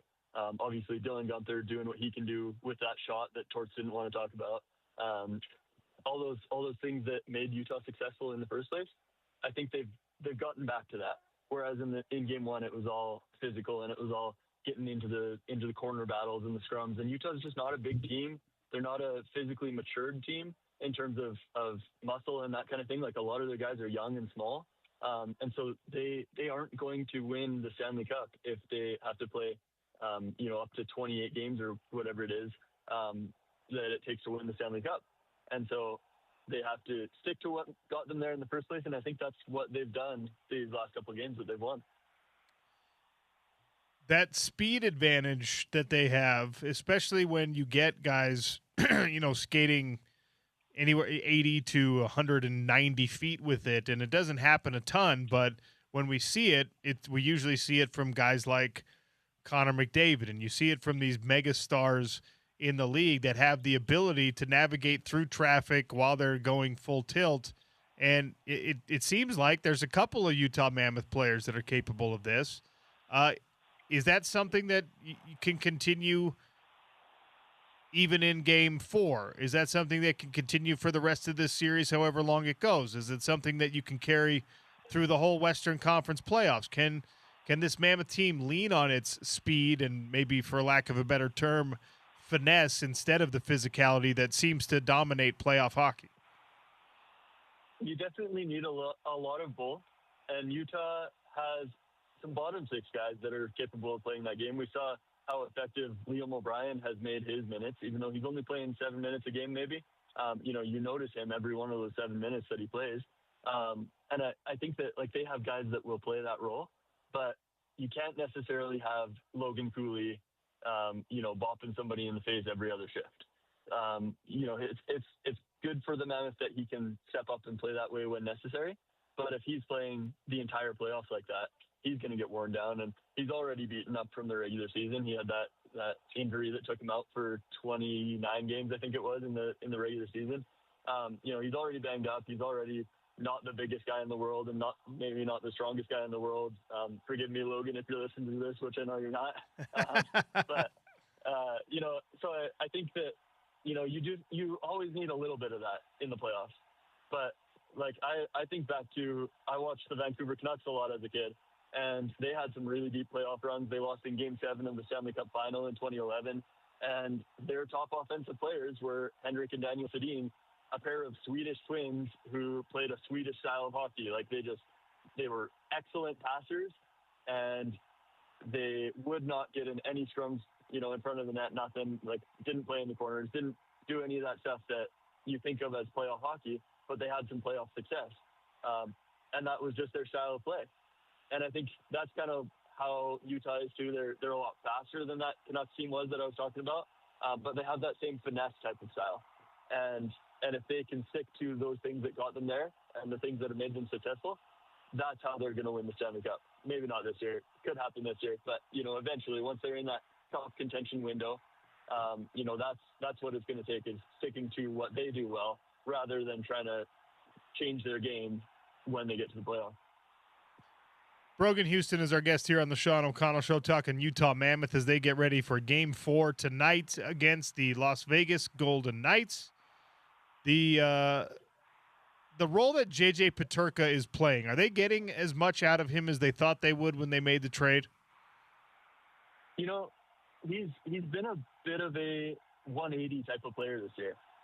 So last year, and I wrote about this a little bit at the end of the season, last year, JJ was a 70-plus point player, almost a point per game, and he was a speedy guy. He could shoot the puck like nobody else. That was the style of game that he played. This year, he didn't have quite the same offensive season. I think he ended up somewhere around 60 points maybe. I don't have the numbers in front of me, but right around there. Still a good productive season, but maybe not exactly what you expect out of a top 6 forward like that. 47 points in the regular season. 47. Yeah. Okay, so yeah, even fewer than I thought. But it's okay, but it's not necessarily top 6 production. But what he has done is last year he was giving up more than a goal per game while he was on the ice, and this year he cut that in half. So he's much more responsible defensively now, and that makes him a more valuable player all around. Now, does that mean that you want your top 6 guys to only be scoring 50 points a year? You want more out of them than that for sure, and he's going to have to find that balance. But he is a more complete player than he was last year, and that's worth something for sure. And if he can now add the offensive component back into his game, then that's where you're going to see Utah wins this grade. And right now, I think, Josh Jones had an excellent season in Buffalo. JJ has had a decent season here. I don't see a winner quite yet. It's pretty even as of right now. But if JJ can get back to kind of that 70-ish points, then that's when Utah's really going to run away with the thing. Is Clayton Keller's, he's the captain. Is he a facilitator now more than a goal scorer for this Utah Mammoth team? Because that's what the numbers have done, especially lately. Yeah, well, if you watch him, especially on the power play, he's very good at distributing the puck. He's an excellent playmaker. He can score goals, and when you put him in a position where you need him to wire a one-timer on the power play, something like that, he is more than capable of doing it. But I think his primary asset is his playmaking. And you kind of saw that in Game 3, the first game at the Delta Center. You finally saw him starting to, make an impact offensively in the playoffs. And now that he kind of has that taste of what it takes, we'll see if he can continue that and really make an impact for the team. Every time that you've joined us throughout the season, I think we talk special teams at some point, and it's gone kind of up and down. And in this last game, the penalty kill was awesome. In Game 2, the penalty kill in timely situations down the stretch came up big. What has happened with that particular unit that's allowing them to be so successful and so effective? I think a lot of it has to do with just how many guys they have available right now. Alexander Kerfoot missed more than half the season with his core injury, and he missed a large portion, and then he came back for a couple of weeks, and then he went out again. And he's one of their key penalty killers. And so now that he's really fully back into his rhythm, I think that really helps. And you saw that in Game 3 at the end of the game. I don't remember if it was a penalty kill or just a 6-on-5 or something like that. Right at the end of the game there, Vegas was starting to make plays. They were trying to make a push to tie it up, and Alexander Kerfoot saw an opportunity to intercept a pass, and he dove on his stomach to be able to poke that puck away and thwart that play from happening. And that was a game saver of a play. Like, that could have very easily ended up in the back of Utah's net, and then they're only one goal down at that point. And so things like that, I think, really help, just having your top guys available. But then also, Utah is in a unique situation where they have a lot of guys that kill penalties. Like, you look up and down the lineup, you've got Kevin Stenlund, that's his main job, is to kill penalties. Alexander Kerfoot, he's right there as well. And then Nick Schmaltz and Lawson Krause, like, they are both very capable of playing a top penalty kill unit as well. And then all of the defensemen as well, they all chip in on the PK here and there. And that's kind of what you have to be able to stay successful in the NHL. And it's that depth, I guess, is what I'm trying to say. They're a deep PK team. I think it was the month of November, maybe, they were almost perfect on the penalty kill. And then they've receded since then. But if they can continue that in the playoffs and get back to how they were earlier in the season, that's a really good skill to be able to have. Has anyone been more valuable in this playoff series than the guy you just mentioned, than Lawson Krause? I don't know that we give him the credit he deserves, especially in these last couple of games. He's been amazing. Yeah, these last couple of games for sure. He had a really rough Game 1, as did his entire line. The line as a total was a -8 in their even strength goal differential, which is awful. Like, that's absolutely terrible. But since then, he's really picked it up. And he recognizes that too. Like, Lawson is a very accountable person. He will take accountability for whatever's going wrong if it's on him. And I think, he recognized that game one was not good enough on his part and on the part of his line mates. And they've, they stepped it up in game two. They were on the ice for one goal, 1 goal for and 0 against. So, that's something, but none of them got any points. And then game three, obviously he scored the 2 goals, and his whole line was just firing on all cylinders. And then you mentioned the defensive side of it as well, like we were just talking about. And that's somewhere where he excels as well. And he's a leader in the room, and he's one of the guys that will always come and talk to us media folks after the game if necessary. And he's just a solid all-around guy that you can rely on him in a lot of different situations. So what do you expect from Vegas tonight? What should we expect from Vegas tonight? I saw that, there was a lot of messaging from the Golden Knights. Hey, we just got to stay the course. We got to play our game. We got to do what we're going to do. Nothing. We don't have to figure anything out. Just be who we are. And then they're calling up a couple of rookies, and they're tweaking the lines. And I know that's not completely abnormal in NHL hockey, but you don't always see it as a reactionary thing in playoff hockey. So what should we expect from Vegas? Yeah, I would expect them to come out firing right away. Expect the first 10 minutes of them expect their first 10 minutes to be very, very strong tonight, especially. I don't know if you saw John Tortorella's media availability today after morning skate, but he was asked, I think it was 5 questions, and for 4 of them, he gave the exact same answer, essentially just saying, we'll be ready. And that's it. Like, we'll be ready tonight. And so, we started off this interview talking about how, Torts is a bold guy, especially with the reporters. Like, he's not afraid to speak his mind ever. And I think that's him speaking his mind. Is he's not going to tell us what he's going to do differently, but he's going to, have the preparations in place to be able to give his team a fighting chance. And, he's a very experienced playoff coach. He won the Stanley Cup in 2004. I was a baby when he won the Stanley Cup, and he's been coaching every year since then, essentially. That's how much experience this guy has. And so, he knows what to do. He's been through it all before, and I expect him to, have his team going for game 4 here. I know we already had a conversation about physicality, and I know that penalties, and especially potentially major penalties, are a lot more costly in the playoffs. How do you balance, if you're this Utah Mammoth team, like McNabb, he took his stick to Logan Cooley's actual chin in that last game, and it was a dirty shot. It almost hit his neck. I'm watching. I was in a fan seat. I was just being a fan in that game, and I'm like, man, you got to get someone out on the ice to punish that kind of behavior. And again, I know the dynamic's a little bit different in the playoffs. And Kolasar continues to just be an instigator over and over. How do the Utah Mammoth manage that? The tomfoolery, the dirty play, the potential enforcement of the unwritten rules in hockey, when their main focus is, of course, to win, and they're probably not quite as physically ready, especially with McBain out, to just like drop the gloves and start throwing. Is this something that we're going to see manifest itself in the series? Yeah, I think you said the right word at the beginning of that when you said balance.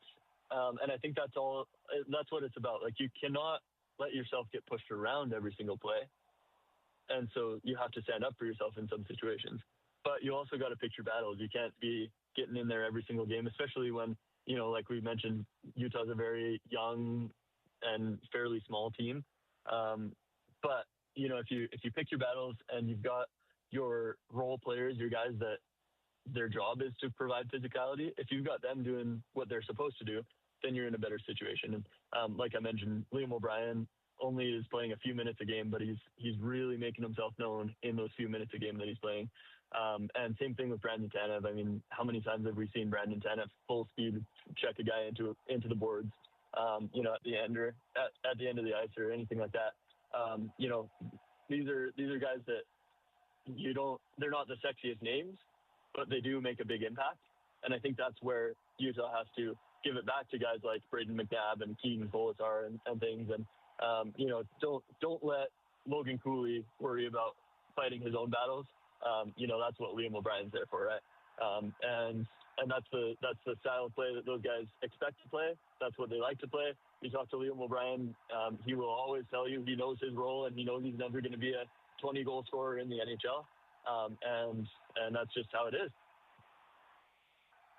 We got an announcement before Game 3 that the Winter Classic is actually not going to be in 2027 as initially planned. It's going to be the last day of 2026, New Year's Eve, Winter Classic. What do you make of the announcement? I'm so excited.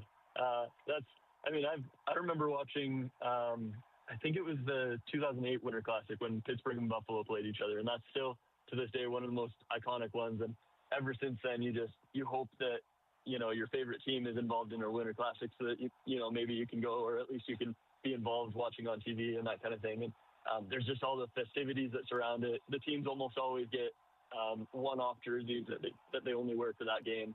And, all the goalies will get matching equipment to match those jerseys usually. And there's the family skate, and there's usually a media skate, and there's all, like Ryan Smith said, that they were going to do a big concert at the Delta Center the night before. They just make a huge spectacle about it. It's almost like an all-star game. And then you get to the game and it's actually super meaningful, unlike an all-star game where, the guys just fool around. This is a regular season game between two division rivals, and so they want to win. And then there's the aspect that it is Colorado that they're playing, and Colorado is only an 8-hour drive from here, maybe 7 hours, something like that, to Denver. So you're going to have a lot of fans making the drive, making the flight out. And it's just going to be the coolest thing. I'm so excited. I haven't gotten the chance to be at a Winter Classic yet. And so I'm super excited to attend this one in December. It's going to be a heck of a show. Before I let you go, Stars Wild tied 2-2. The Oilers, who we were all so worried as Utah was figuring out their wild card position. You don't want to play the Oilers. You don't want to play the Oilers. You don't want to play the Oilers. They're on the brink of elimination. What has happened with Connor McDavid's crew? Yeah, I don't know that I have the exact answer to that because I haven't paid close enough attention to that series. I haven't watched every single game. I've watched bits and pieces. But there was something to do with McDavid having an injury early in the season, or early in the series rather, and Draisaitl came into it that it seems like he was playing hurt as well. And the fact that McDavid didn't score his first point of the series until Game 3, how many times has he been held off a score sheet 2 games in a row ever, right? He's a guy that scores every game. That's how he is. And so, it probably starts from the top and works its way down. But then at the same time, Edmonton's goaltending has always been a little bit shoddy at best. That's probably why they lost in the Stanley Cup final 2 years in a row now. And they just kind of always had a few problems that they just need to work through. And so, like I said, I haven't paid close enough attention to the series to really be able to diagnose anything, but from a surface level, those are the things that pop into mind for sure. Colorado sweeps LA and Carolina sweeps Ottawa. Are those two teams right now playing like you thought they would in these Stanley Cup playoffs? Absolutely. I picked Carolina to make the Stanley Cup finals here. I don't remember if I had them winning the cup. It was I make my picks and then kind of forget about them, but that's how confident I am in Carolina, especially this year. Now they don't have to go through the Florida Panthers.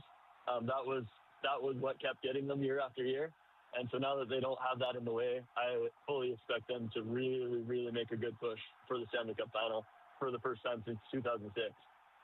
And then on the Colorado side, they won the cup in 2022, and they haven't really gotten worse since then. The only big trade that they've made since then, the only monumental trade they've made since then is the Mikko Rantanen one, and they got Martin Necas back for that, and he's a similar caliber of player. And yeah, I think Colorado has this year. They have a ton of superstars. They had a ton of players at the Olympics, and just the experience that comes from that is super helpful. And you could see just the way that they tore through that first round series. And now they're going to be all rested up for whoever comes out of that Minnesota-Dallas series. And whoever does come out of that series is going to be super banged up. and Colorado is just going to be sitting there waiting for them, fully healed and that kind of thing. And, I fully expect Colorado to do something great this year for sure. Brogan, appreciate your time. We'll see you at the game tonight, man. Enjoy. Okay, that sounds good. Thanks for having me on. That's Brogan Houston, Utah Mammoth insider over at the Des News. The puck drops at 7:30 at the Delta Center tonight. It's about $140 get-in price for the upper bowl at the Delta Center. If you want to be in the lower bowl, it's going to cost you $383 was the lowest, and that's a really good price on those tickets because most of them in the lower bowl are right around $500. That's got to be – obviously this isn't the first ever home playoff game, right? That pricing's going to be a lot higher than any other game until probably, late Western Conference final type thing. Yeah. If you get really deep in the playoffs. But also, it's got to be that it's a Monday night too, right? Yeah, I mean, like even the playoffs. The first ever home playoff game happened to be on a Friday night. It couldn't set up much better than that, right? And this one's a Monday night. If they still should be packed and still should be super loud. If necessary, and they have to come back, it will be next Friday. Would be the next home game, if I'm not mistaken. So that's right. But this coming Friday, actually. Yeah. Sorry. Yeah. The next Friday. This coming Friday, not next week's Friday. So yeah, I mean, I know it's like a first world thing to be like, hey, if you can get there, get there. We're lucky enough; our jobs allow us access, and I'm lucky enough to have had some tickets as well. Like it's a special environment, it's a special thing, and it feels very community based. It feels like, hey, this is our team, this is Utah's team. We haven't rallied around. When Utah was great, you're rallying around the Utes, and the BYU fans are all hating it. When BYU looks great in football or basketball, half the state is just like, oh, geez, these guys. It's been a long, long time since we were all able to get behind the Utah Jazz, or in this case, the Utah Mammoth. So, it's kind of fun. Yeah. And obviously RSL had some runs there, but not to the level of Jazz and now Mammoth, probably. It's been longer even. But yeah. 2009 was the last mega run for the championship run for RSL. Well, and I think we'll break here in a sec, but just while we're talking about this, we talked about on Thursday, we expected the atmosphere to be similar to maybe the 98 finals, as crazy as that sounds, because we haven't had a playoff game, pro playoff game as big as that since then in that building, right? I think it kind of was. I think it was up to that standard, as loud as it was, especially in the first period. It was bananas in there. Well, it got off to a really hot start, and that kind of set the tone. It was really fun. So if you have an opportunity, get out there. If you want to make a case for why you should be able to see it, I don't know, call Spence Checketts and see if he can hook you up with some tickets. Ryan Smith is giving away another. He did 8 tickets for his personal suite for Game 3. He's doing it again for Game 4. And I said it earlier on the show. I'll say it again. That is not a necessary thing for an owner to do. He does not have to do that. He doesn't have to care enough about winning a PR battle. He doesn't have to be that generous with his fan base. They don't have to do the jersey exchange thing that they just did.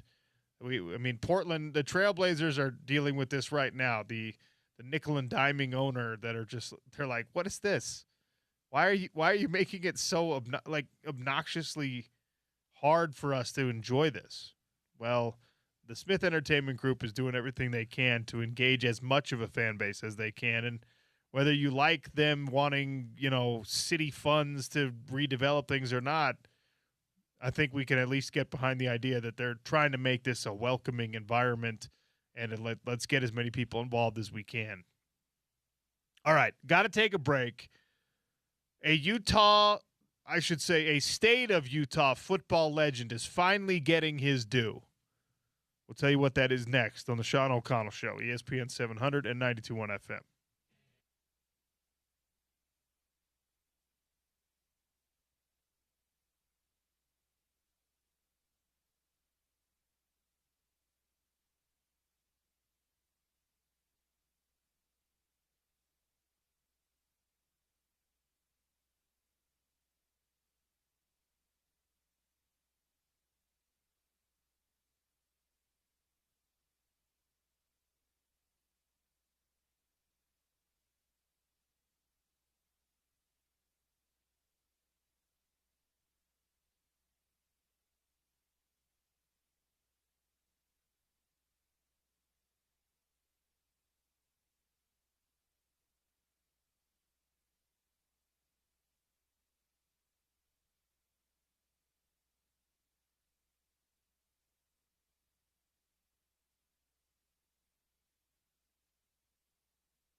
I'm a sucker for a jersey retirement, a statue unveiling.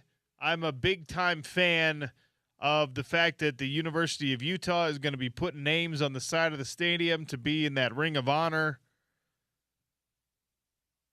Coach Mack and Roy Jefferson getting inducted to get their names put up there was a great moment of this past season.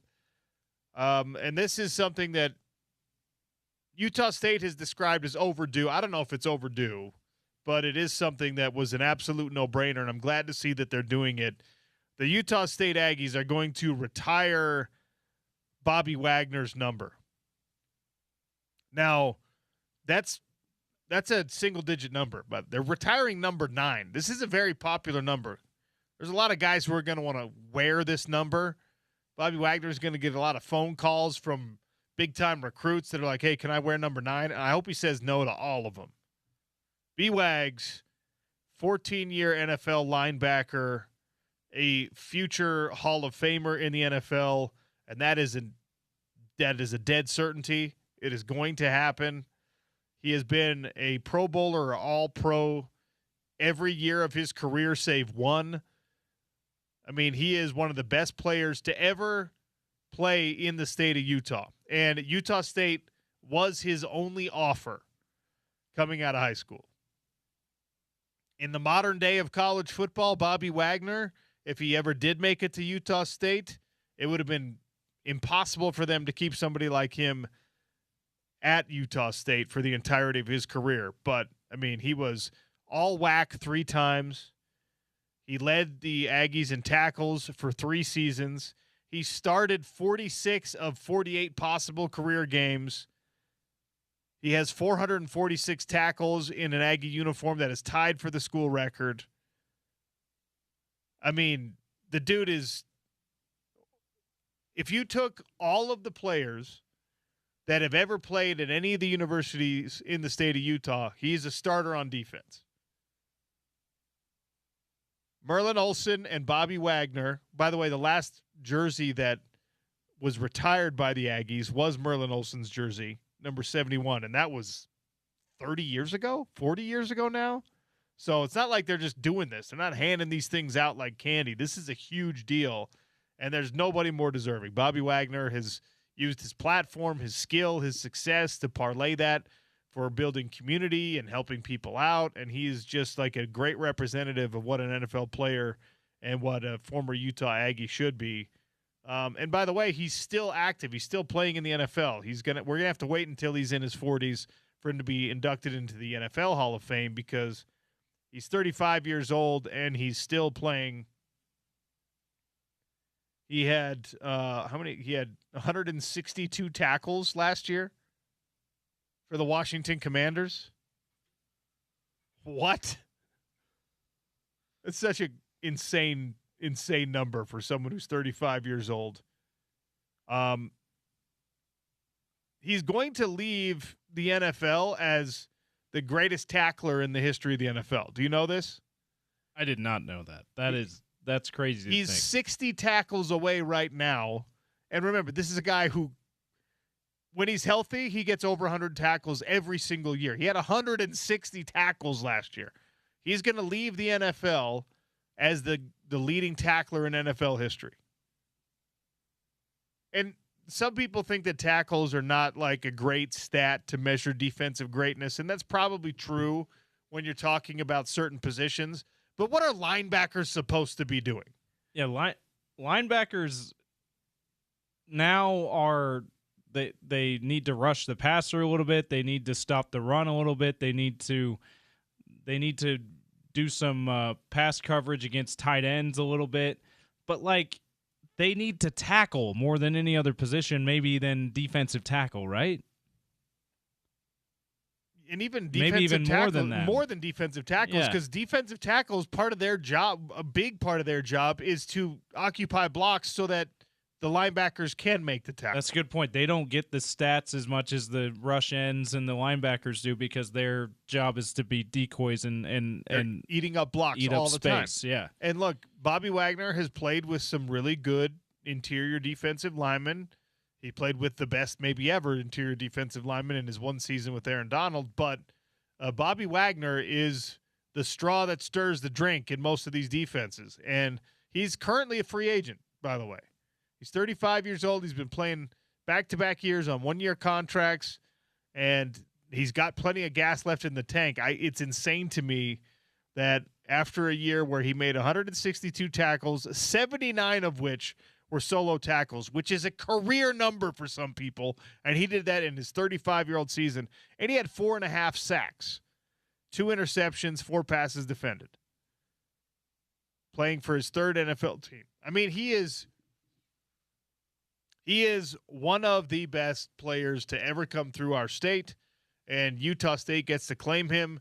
Again, they're the ones that gave him the chance, and they're retiring his jersey. It's awesome. They get to claim that guy again because Merlin Olsen is probably the best to ever come from our state. I mean, and he's from Utah State.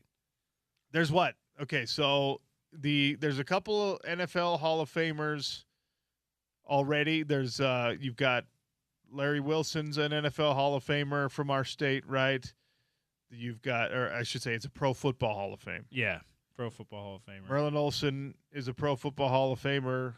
Steve Young. You've got just this small handful. Yeah. And Bobby Wagner is going to be one. And we hope Eric Weddle is going to be one. And they have similar stories. You get one major offer. You get one offer that you really liked. You ride it out with that school. And then you become – Bobby has not been as active in the – Utah State community and like coming back and showing his face as Eric Weddle has, but it's because he's still an active player. Yeah. So yeah, Weddle didn't do a ton of that when he was a player either.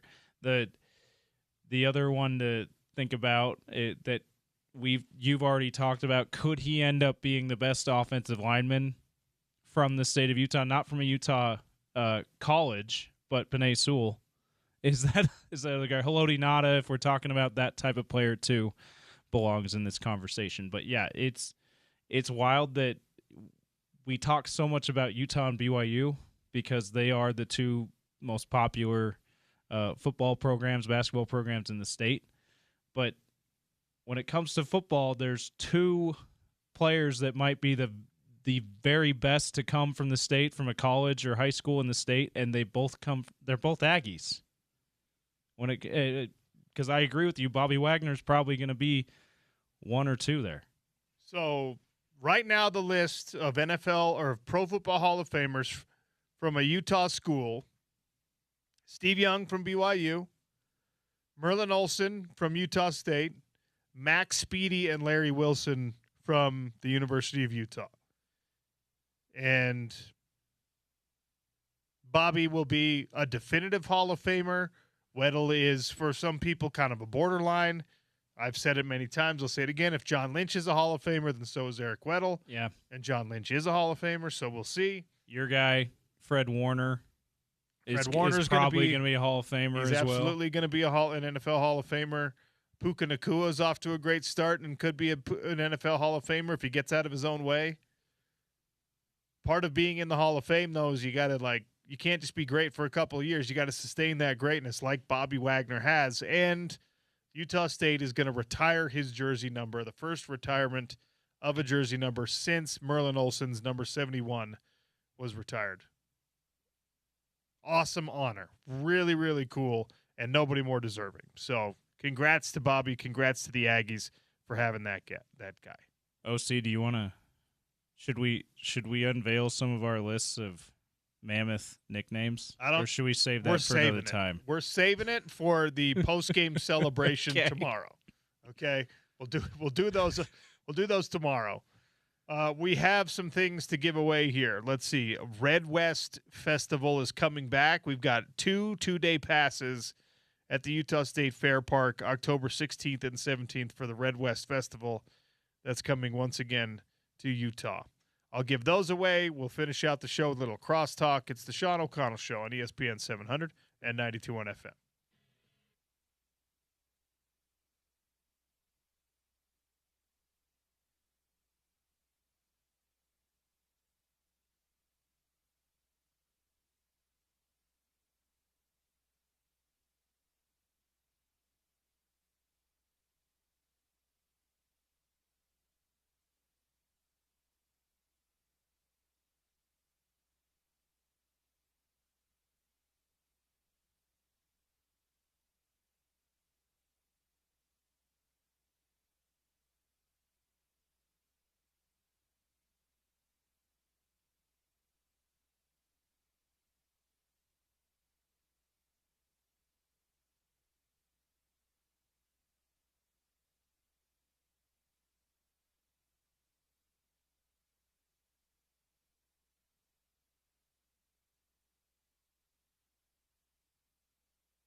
All right, Red West Festival is coming back to the Utah State Fair Park. I've got two-day passes to give away. If you can answer at 877-353-0700, this trivia question: which Utah Mammoth player scored 2 goals out of the total 4 in Game 3 against the Las Vegas Golden Knights? 877-353-0700. Correct answer. We'll give you a pair of passes to Red West October 16th and 17th at the Utah State Fair Park. Final segment of the show is brought to you by our friends over at Advanced Window Products, 801-850-9100, $2,500 off, 10 windows or more. And most impressively, they do it all in-house. So the person who comes out for the sales call to measure your windows and give you a nice quote, that is an Advanced Window Products employee. Then the guy driving the truck to deliver them after they have manufactured them here locally, that's somebody who actually works for the company. That means they warranty the work, they warranty the quote, they warranty all of it, the whole process. And if you get window coverings, those are warranted as well. On top of that, Nate Orchard and Jake Weber are constantly trying to improve the product, make sure that they can maximize the longevity of these windows, the energy efficiency of these windows, get you the maximum amount of savings on your energy bills, your heating and your cooling. That leaky, drafty, single pane old window, yeah, it's going to cost you some money to replace it, but when you do, your power bill goes down, your gas bill goes down, because now your home is a lot more energy efficient. Tell them OC sent you, 801-850-9100. Again, it's $2,500 off, 10 windows or more. All right, Utah Mammoth tonight against the Vegas Golden Knights. For Utah, it's a tough game, right? You've got to stay the course. You've got to continue to find the success that you found. You do have to be in the O-zone a little bit more than you were. You have to throw more pucks to the net. I know that Brogan explained it actually really well. If you were in the arena and you saw kind of like the shots on goal numbers, at first it was heavily lopsided towards Vegas, even though they weren't scoring. They were attacking effectively, and Veggie was having to do a lot of work. And then you saw that swing back the other way with more successful Utah attacks. And if you're watching those numbers tally up in the building, you're saying, like, okay, it's about even here. And then, of course, the stat makers, they go back after the fact. They review the film, and they say, oh, that wasn't on frame. That wasn't a goal that would have hit the net if the goaltender wasn't there. So we're not going to count that. That's a shot attempt, but we're not going to call it a shot on goal. We're not going to call it a real shot. And after they did that retally, the recount, the final total for Utah came out to being 12 shots, 4 of which went in, which is just, if you're Carter Hart, you're just like, oh my gosh, that is the worst save percentage of my career. It's a terrible, terrible night for the defense and, of course, for the goaltender for the Vegas Knights. We were talking with Brogan Houston about this. He's like, yeah, but it's not really 12. Like, 9 or 10 of those got wiped out by the reevaluation. So it's not like you were dominated. There were plenty of situations, power play especially, where you held it in the offensive zone, you moved the puck, you got some good opportunities. But even 22, if you took a full 10 away, if you got into the double digits of how many attempts got scrubbed out of the official stat sheet, even 22 is not enough. That's not a big number. Veggie had 32 shots sent his way in this game. That's kind of like par for the course. You're going to be high 20s, low 30s in a regular NHL game. So you need to see Utah get in that same neighborhood, 30, 28, 25, 27, whatever. Offensively, this team doesn't rely necessarily on the volume proposition, on the dirty stuff, on the battling it out in front of the net and getting the deflections.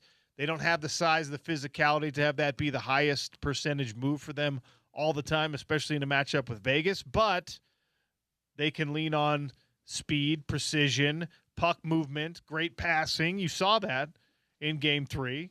Hopefully we see more of it in Game 4. Puck drops at 7:30 tonight. You can watch it on Utah 16. The national broadcast has ESPN. Is it ESPN 2? It's on ESPN. It's not ESPN 2. And on top of that, you got NBA playoffs going on. You got regular season baseball, which, let's be honest, you're not watching that yet. The Drive with Spence Checketts is up next. He's about to start the show, and he's here in our Broadway studio. Hi. Somebody was on the Jumbotron on Friday, Sean. I was told multiple times. Yeah, looking up, I'm like, there's my guy, because I wasn't sure if you're going to be able to make it. I knew that was a travel day for you. We made it back in time. I actually made it earlier than I thought I was going to. Good. Made it back in time. My wife refuses to do Tusks Up. Good for her. It's so corny. You didn't do any Tusks Up? No. Oh, my gosh. You had great seats to that game, and you're going Tusks Up 0 times? I cheered loudly. I waved my towel. I'm with Kendall on this one. It's corny. I'm not doing the Tusks Up. Oh, no. Don't. You're not with Kendall on this. Kendall, shout out. No, you're not with Kendall on this. You want to know why I know you're not with Kendall on this? Why is that? She doesn't want it to be Tusks Up. She wants it to be some trunk thing. Oh, okay. She's waving her arm in front of her face That's like worse. It's a trunk. That's worse. It's way especially worse. seeing you do it live. It's okay. It's a million times worse. Okay, I will Tusks Up from now on. Yeah. If the alternate is the trunk thing. It's the trunk thing is. I'm like leaning over. Stop trying to make this happen. Yeah. She got on the Jumbotron doing the trunk thing. She was trying to make fetch happen. It was like the Mean Girls. I said exactly that. Okay, well, you and I did we just become? I best leaned friends? over. I said, "Stop trying to make fetch happen." Yeah. And she was like, "Oh, shut up." Did we just become best friends? Yes. Okay. Again, Okay. karate in the garage. Yeah, but we haven't released a video. It's not official if it's not online. Boats and Bros. Yeah. Thank you for cleaning that one up. The Nina, the Pinta, the Santa Maria. Don't finish. No. Look Don't it keep up. going. Look it up. Don't keep going. Look it up if you want to know. So, But bro, what an atmosphere, man! That was so cool. Yeah, it's great. We were speculating before, like, what's it gonna be like? Is this gonna be like Glory Days Jazz basketball playoffs? And I mean, it's close to that. We were scratching that surface. It's like a Rice Eccles night game, like that level of when the first goal went in. Again, I was there, not in a media capacity. All right, I was a fan. Yep, same. I got chills with the I got goosebumps from how loud that building got instantaneously. Everyone pulling on the same rope. Vegas sucks. Vegas sucks. It was awesome. And you know what? Nobody left early. And by early, I mean everybody stayed to see who the 3 stars were. Yeah. Like that game was. Look, they allowed a couple in, but it was mostly over. 10 minutes left. And in a lot of buildings, fans, it's a mass exodus. Like the Miami Heat fans, okay? And Miami is an unserious sports town because it's not a real place, if we're honest. They've left playoff games with like a lot on the line, white shirts unbuttoned all the way down to the abs, and have tried to get back in when they realize maybe the team is coming back. Like L.A., Laker fans, that is the scene, and that's all it is. It is people wanting to know what you're doing after the game, okay? To see that building full and nobody leave their seat, even though the game was pretty much in hand, and stay to stand and cheer when the 3 stars were announced. I heard a national broadcaster say it feels like hockey's been in Salt Lake for 30 years. It was an amazing, amazing first home game experience. And look, it gives you that feel like hockey's our thing now, which it isn't. Not yet. Yeah. But it's been a rapid development of the hockey culture and acceptance of it here in the state of Utah. So if you can get there, get there. If not, just watch it on TV. We'll be talking about it a lot tomorrow. I'm sure you're talking about it on the show today. Oh, for sure, yeah. Yeah, and of course we'll review the NFL draft, and 27 straight drafts, Utah high school player has been selected into the NFL. 27 straight drafts. So, of course, we'll break that down. NBA playoffs inching towards the end of the first round, and RSL dropping a couple of points. But, yeah, I mean, busy Monday show. I've always said this, man. I know Mondays suck for a lot of people. In this business, Mondays are the best day because we have the entire weekend kind of at our disposal. So, historic week last week with Messi in town, playoff game. Yeah, a lot to do, Monday show. Stay tuned for that with Spence Checketts. And yes, it was Logan Krause who scored the 2 goals. He's been awesome. What did I say? I said Logan Krause? Yikes. It is not Logan. It's Logan Cooley, people. It's Lawson Krause. I am losing my mind here. Sean O'Connell show is done. Stay tuned for The Drive. ESPN 700, 92.1 FM.